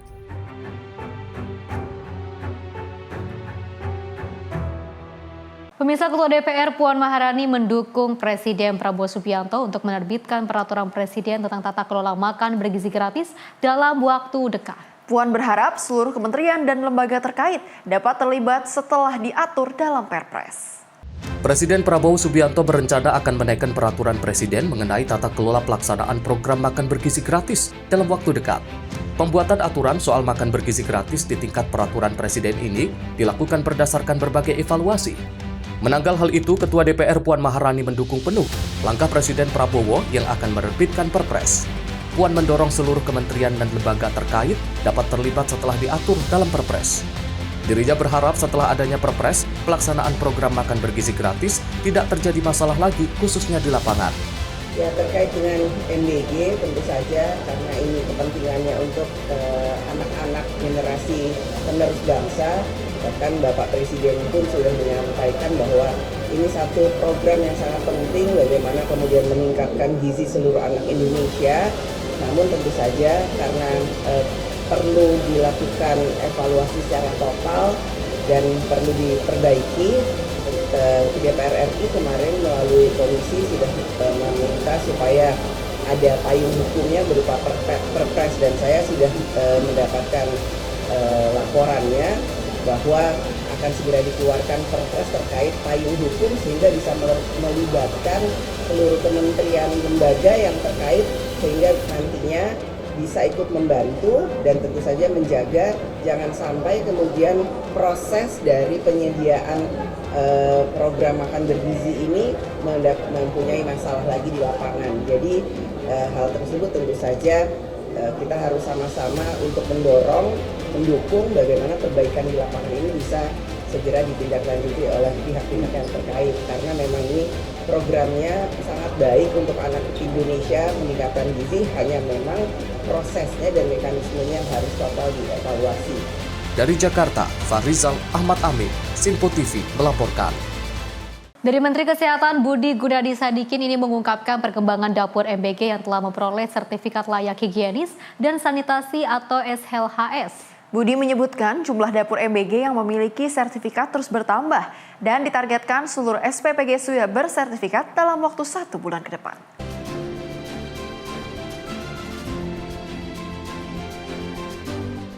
Menteri Kesehatan Budi Gunadi Sadikin mengungkapkan jumlah dapur MBG atau Satuan Pemenuhan Pelayanan Gizi SPPG yang telah memperoleh sertifikat layak higienis dan sanitasi terus meningkat. Budi menyatakan pada awalnya jumlah dapur yang memiliki sertifikat hanya sekitar 20 unit.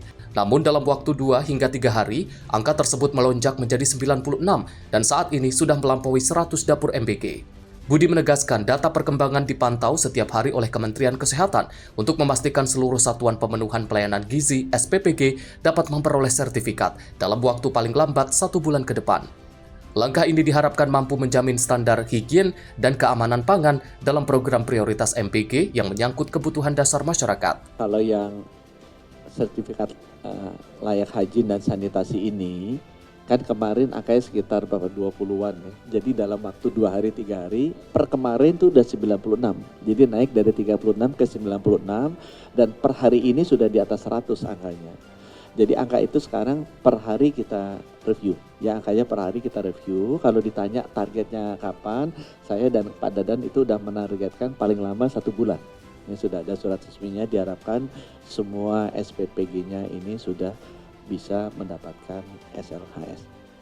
Dari Jakarta, Jihan Nabila, Rona Bayu, Simpo TV melaporkan.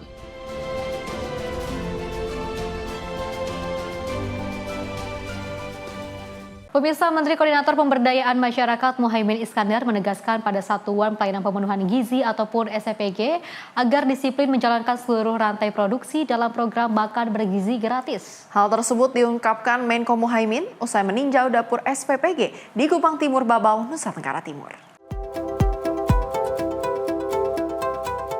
Menko Pemberdayaan Masyarakat Muhaimin Iskandar memperingatkan kepada seluruh pengelola SPPG agar tidak mencari celah untuk keuntungan pribadi dan merugikan penerima manfaat dalam program makan bergizi gratis. Muhaimin menyatakan bahwa makan bergizi gratis merupakan program prioritas Presiden Prabowo Subianto untuk memperbaiki asupan gizi anak-anak sekolah.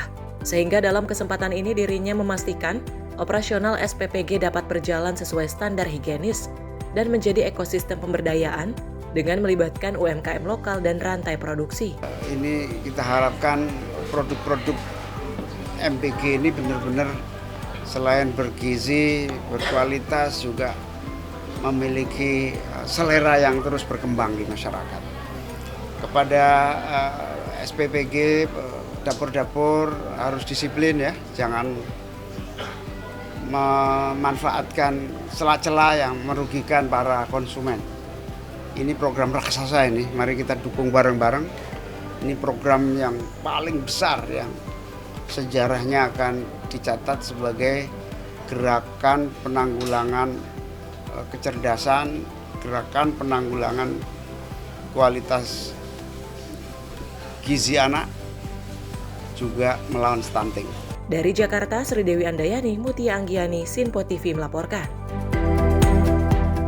Pemirsa, Menteri Koperasi RI Ferry Juliantono menyampaikan apresiasi kepada Kementerian Pertahanan dan TNI yang juga telah mengibahkan obat-obatan bagi masyarakat melalui Kopdes Kelurahan Merah Putih. Penyerahan bantuan obat-obatan ini dinilai akan semakin meningkatkan kualitas layanan kesehatan dan obat-obatan dengan harga yang terjangkau.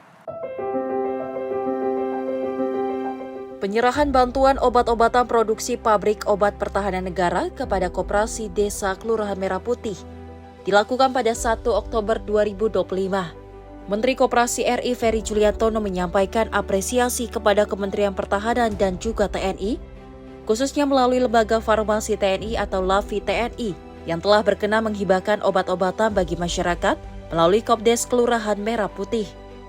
Menko pun menyampaikan penyerahan bantuan obat-obatan ini akan semakin meningkatkan kualitas pelayanan dari Kopdes Kelurahan Merah Putih kepada masyarakat, terutama dalam memberikan layanan kesehatan dan obat-obatan dengan harga terjangkau.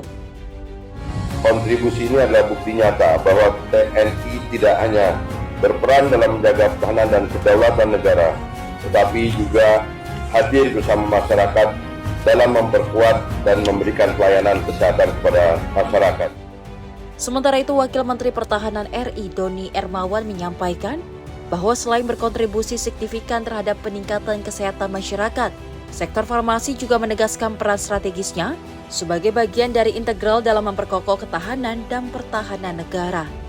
Inisiatif ini tidak hanya memberikan kontribusi signifikan bagi peningkatan kesehatan masyarakat, tetapi juga menegaskan peran strategis sektor farmasi sebagai bagian integral dalam memperkokoh ketahanan serta pertahanan negara. Tim redaksi Sinpo TV melaporkan. Dari Menteri Pan-RB Rini Widiantini menghadiri peluncuran sistem deklarasi All Indonesia untuk bandara dan juga pelabuhan Indonesia di Bandara Internasional Soekarno-Hatta, Tangerang, Banten pada Rabu 1 Oktober 2025. Peresmian ini dilakukan oleh Menteri Koordinator Bidang Infrastruktur dan Pembangunan Kewilayahan Agus Harimurti Yudhoyono yang didampingi Menteri Imigrasi dan Pemasyarakatan Agus Andrianto.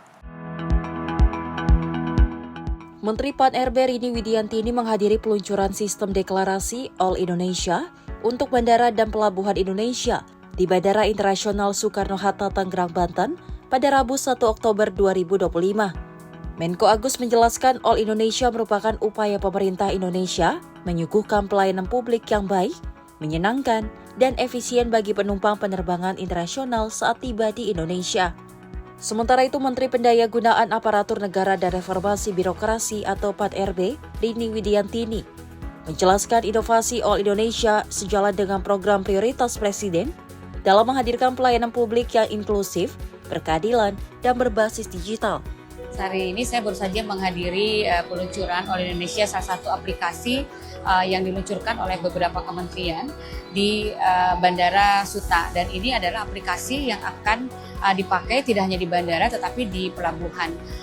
Mengapa aplikasi ini menjadi sangat strategis? Karena ini akan memperkenalkan satu kolaborasi layanan yang lebih seamless, lebih memudahkan masyarakat atau para wisatawan yang akan masuk ke Indonesia. Dan ini adalah salah satu bagian bagaimana reformasi birokrasi itu dijalankan, karena reformasi birokrasi itu tentunya kita ingin mendorong agar kementerian lembaga itu lebih kolaboratif, adaptif, dan tentunya memberikan manfaat kepada masyarakat. Jadi hari ini tentunya kita berharap dengan aplikasi ini, di mana beberapa kementerian berkolaborasi, ini artinya kementerian dan lembaga bergotong royong untuk memastikan layanan-layanan kepada masyarakat lebih mudah dan mendekatkan diri kepada masyarakat. Sistem ini tidak sekadar menyatukan layanan imigrasi, kepabeanan, dan karantina dalam satu platform digital, tetapi juga mencerminkan semangat share outcome, di mana kementerian dan lembaga bergotong royong memberikan layanan publik terpadu yang lebih cepat, transparan, dan pasti. Aplikasi ini dapat diisi sejak 3 hari sebelum kedatangan. All Indonesia dirancang untuk menyederhanakan prosedur kedatangan, meningkatkan kenyamanan, serta memberikan pengalaman perjalanan yang lebih cepat, aman, dan efisien bagi seluruh penumpang. Tim redaksi Simpo TV melaporkan. Pemirsa, Wakil Menteri Pertahanan Doni Hermawan memimpin serah terima obat-obatan produksi pabrik obat pertahanan negara di lingkungan Kementerian Pertahanan pada Rabu siang. Dalam kegiatan tersebut, Kemhan menyerahkan jutaan butir obat kepada Kementerian Koperasi untuk didistribusikan melalui jaringan koperasi Desa Merah Putih di seluruh Indonesia. Wakil Menteri Pertahanan Doni Hermawan memimpin serah terima obat-obatan produksi pabrik obat pertahanan negara di Kementerian Pertahanan Rabu 1 Oktober 2025. Dalam kegiatan ini, Kemhan menyerahkan sekitar 17,4 juta butir obat kepada Kementerian Koperasi untuk didistribusikan melalui jaringan koperasi desa dan kelurahan Merah Putih di seluruh Indonesia. Penyerahan obat-obatan ini melanjutkan program yang sudah dimulai sejak Juli lalu, yakni pada tahap awal sebanyak 15.000 butir obat telah dibagikan di Desa Bentangan, Klaten, Jawa Tengah.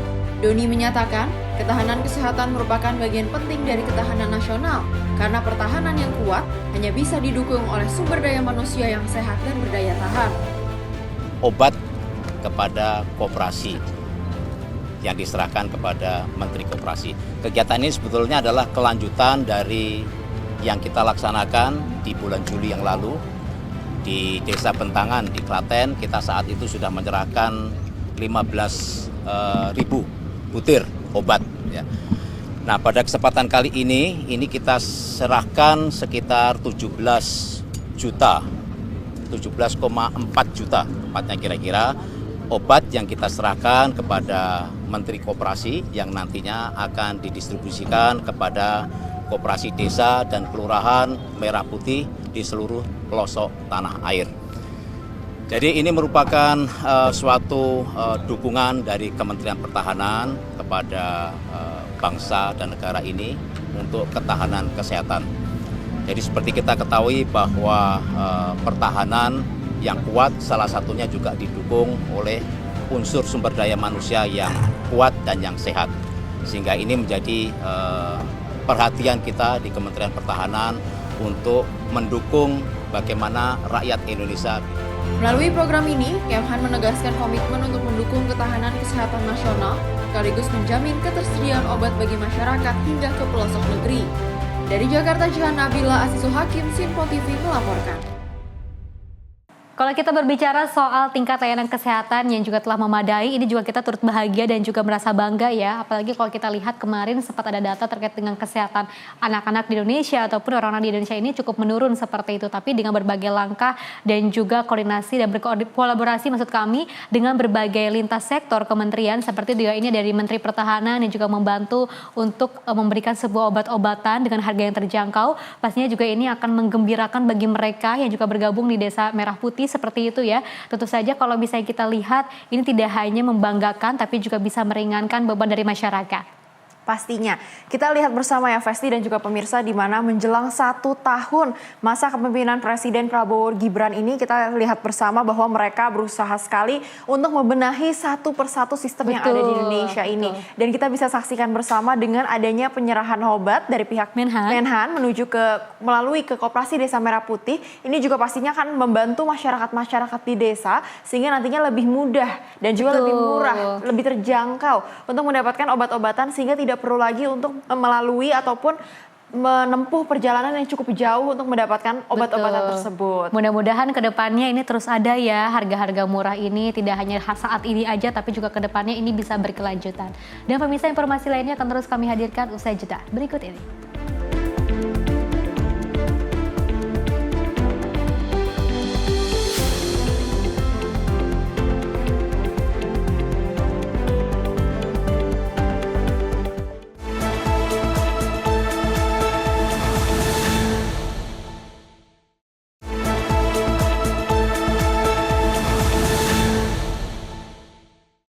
Terima kasih pemirsa, Anda masih bersama kami di Sinpo TV.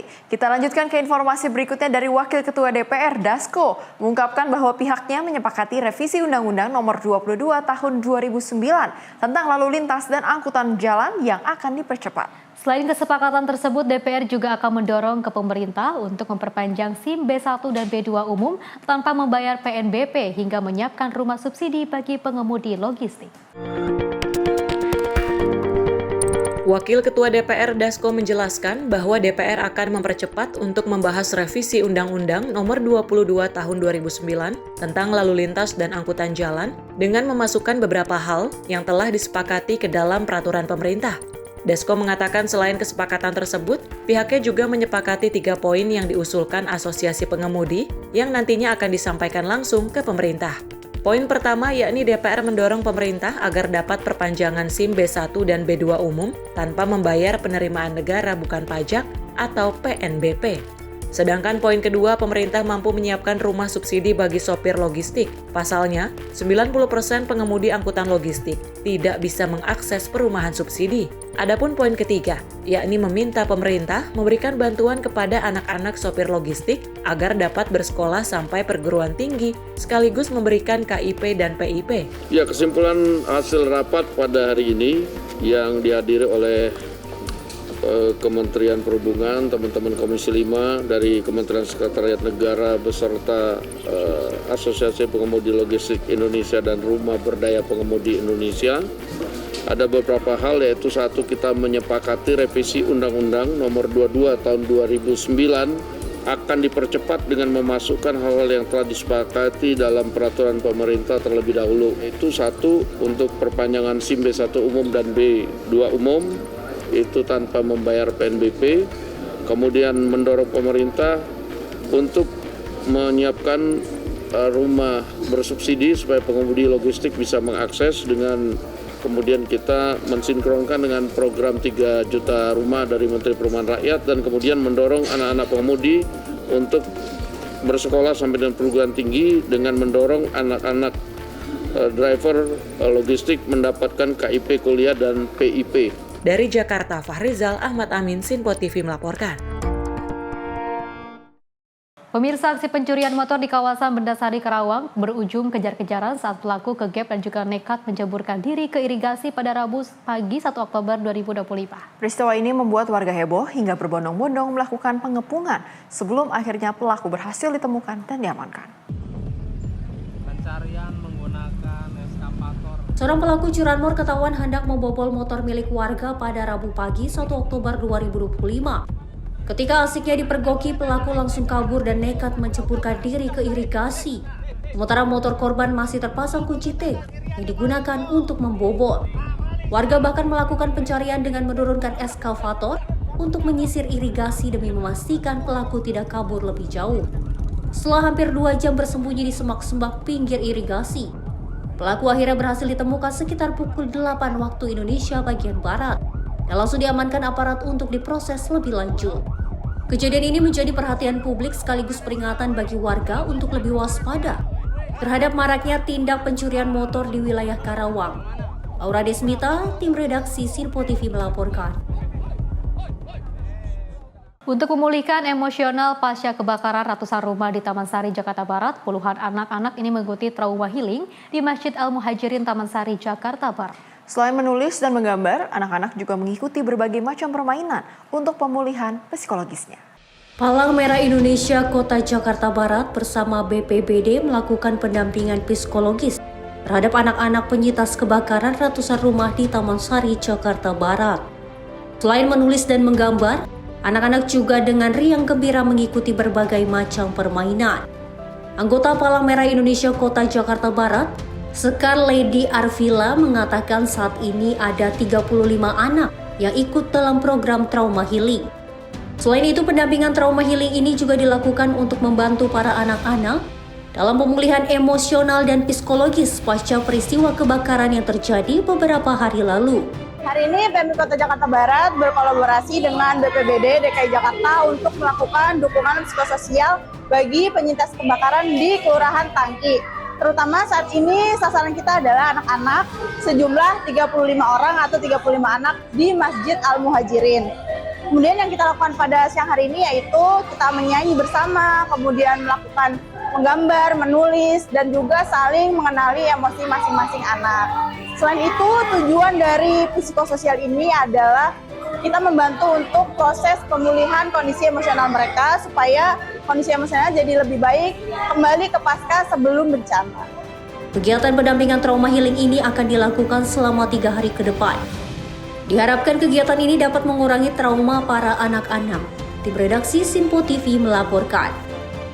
Pemirsa, pemerintah Provinsi DKI Jakarta memastikan pelaksanaan Car Free Day atau Hari Bebas Kendaraan Bermotor di sepanjang Jalan Sudirman MH Tamrin pada Minggu 5 Oktober 2025 mendatang tetap berlangsung seperti biasa. Hal tersebut disampaikan Gubernur DKI Jakarta Pramono Anung seiring peringatan hari ulang tahun ke-80 Tentara Nasional Indonesia yang jatuh pada tanggal yang sama. Gubernur DKI Jakarta Pramono Anung memastikan pelaksanaan Car Free Day atau Hari Bebas Kendaraan Bermotor atau HBKB di sepanjang Jalan Sudirman MH Tamrin pada Minggu 5 Oktober 2025 mendatang tetap berlangsung seperti biasa. Menurut Pram, keputusan ini telah melalui koordinasi dengan Pangdam Jaya dan mendapat arahan langsung dari Markas Besar TNI. Pada kesempatan ini kami juga ingin menyampaikan bahwa TNI dalam memperingati karena bertepatan dengan hari Minggu, yaitu hari Car Free Day, maka kami sudah berkonsultasi dengan Pangdam Jaya. Pada hari itu Car Free Day tetap diadakan karena sesuai dengan arahan dari Mabes TNI. Maka dengan demikian itulah yang kami sampaikan, mudah-mudahan ini memberikan manfaat bagi kita semua. Car Free Day yang rutin digelar setiap hari Minggu di ruas jalan utama ibu kota ini menjadi wadah bagi warga untuk berolahraga, beraktivitas sosial dan menikmati udara segar tanpa gangguan kendaraan bermotor. Masyarakat diharapkan dapat melanjutkan aktivitas seperti biasa, meski bertepatan dengan peringatan HUT TNI. Dari Jakarta, Rifki Rizky, kontributor Simpo TV melaporkan.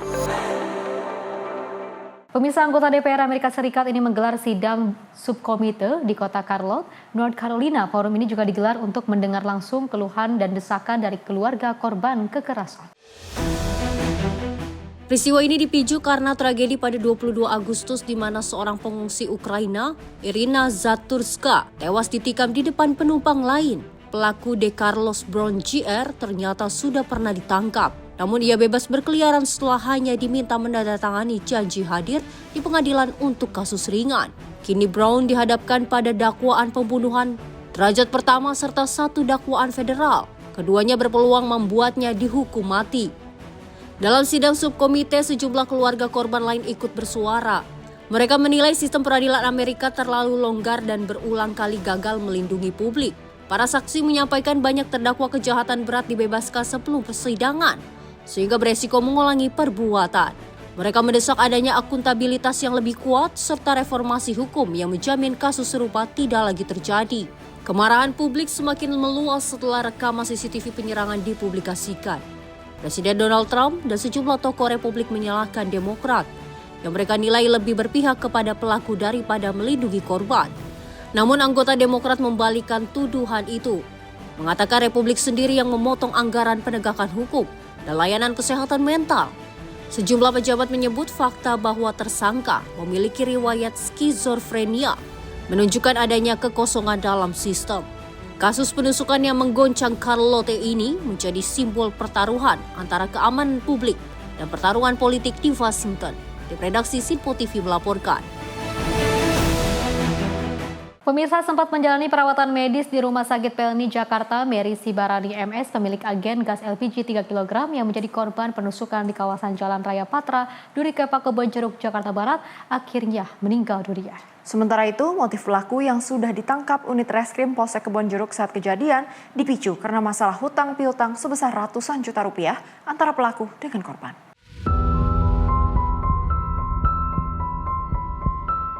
Mary Sibarani MS, pemilik agen gas LPG 3 kg yang menjadi korban penusukan di kawasan Jalan Raya Patra Durikepa, Kebonjeruk, Jakarta Barat, akhirnya dinyatakan meninggal dunia.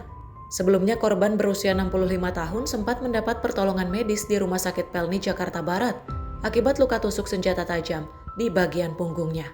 Sementara aksi penganiayaan yang berujung tewasnya korban yang dilakukan pelaku Esron Hutapea atau EH, pemilik tempat usaha yang disewa korban, dan juga tak lain, masih kerabat korban tersebut telah ditangkap Kepolisian Unit Reskrim Polsek Kebonjeruk tak jauh dari lokasi. Kapolsek Kebonjeruk Jakarta Barat Kompol Nur Aksya Ferdianto mengungkapkan bahwa motif kasus tersebut lantaran dipicu masalah hutang piutang ratusan juta rupiah, di mana pelaku yang memiliki hutang kepada korban tak kunjung dilunasi. Kemudian di tempat usahanya korban ada barang milik pelaku yakni sebuah tangki yang dijual korban untuk melunasi hutang pelaku. Namun pelaku tak terima barangnya dijual oleh korban. Bahkan sebelum beraksi, pelaku sempat membeli pisau dapur yang digunakan untuk menusuk korban di sebuah pasar tak jauh dari lokasi kejadian. Pelaku dan korban ini merupakan memang masih ada kerabat tapi kerabat jauh ya. Kerabat dari salah satu marga ya, kerabat satu marga. Jadi pelaku korban ini bekerja sebagai mempunyai kios gas LPG. Ya, di mana tempat kiosnya itu dimiliki oleh pelaku. Jadi korban ini menyewa dari pelaku untuk kiosnya tersebut. Nah, terus pelaku ini seringkali meminjam uang ya atau berhutang kepada korban. Nah, tapi sampai dengan kejadian kemarin informasinya pelaku ini belum membayar atau melunasi hutang-hutangnya kepada korban. Nah, di kios tersebut ada barang milik pelaku yaitu sebuah tangki ya, tangki bekas minyak tanah lah ya yang ada di kios tersebut. Itu merupakan milik pelaku. Pelaku mendapat informasi bahwa katanya tangki tersebut dijual oleh korban. Ya, jadi karena merasa kesal, pelaku marahlah terhadap korban tersebut. Nah, kemudian pelaku setelah mengetahui kejadian tersebut marah, kemudian bermaksud datang untuk menganiaya korban dengan membekali diri dengan sebuah pisau dapur ya yang baru dibeli di salah satu toko di Pasar Patra. Jenazah korban kini masih menjalani proses otopsi di Rumah Sakit Polri Kramat Jati, Jakarta. Sementara pelaku harus mempertanggungjawabkan perbuatan kejinya tersebut di balik jeruji besi Polsek Kebonjeruk dengan terancam pasal 355 KUHP tentang tindak pidana penganiayaan berat yang menyebabkan korban meninggal dunia dengan kurungan penjara selama 15 tahun penjara.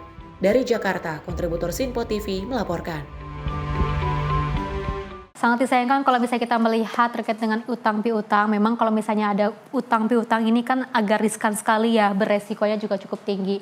Tapi juga namanya manusia, ketika kita membutuhkan terus juga udah kepepet banget, pasti juga pikiran juga sudah kalut. Tapi alangkah lebih baiknya ketika kita tidak memiliki uang, jangan sampai pikiran ini terjerumus dengan hal-hal negatif seperti itu ya. Apalagi sampai berujung cekcok, terus berujung dengan hal-hal yang tidak diinginkan. Mudah-mudahan kedepannya jika Anda pemirsa di rumah mungkin yang memiliki utang piutang, kita berdiskusi saja bersama-sama dengan hati yang dingin dan juga kepala yang dingin pastinya.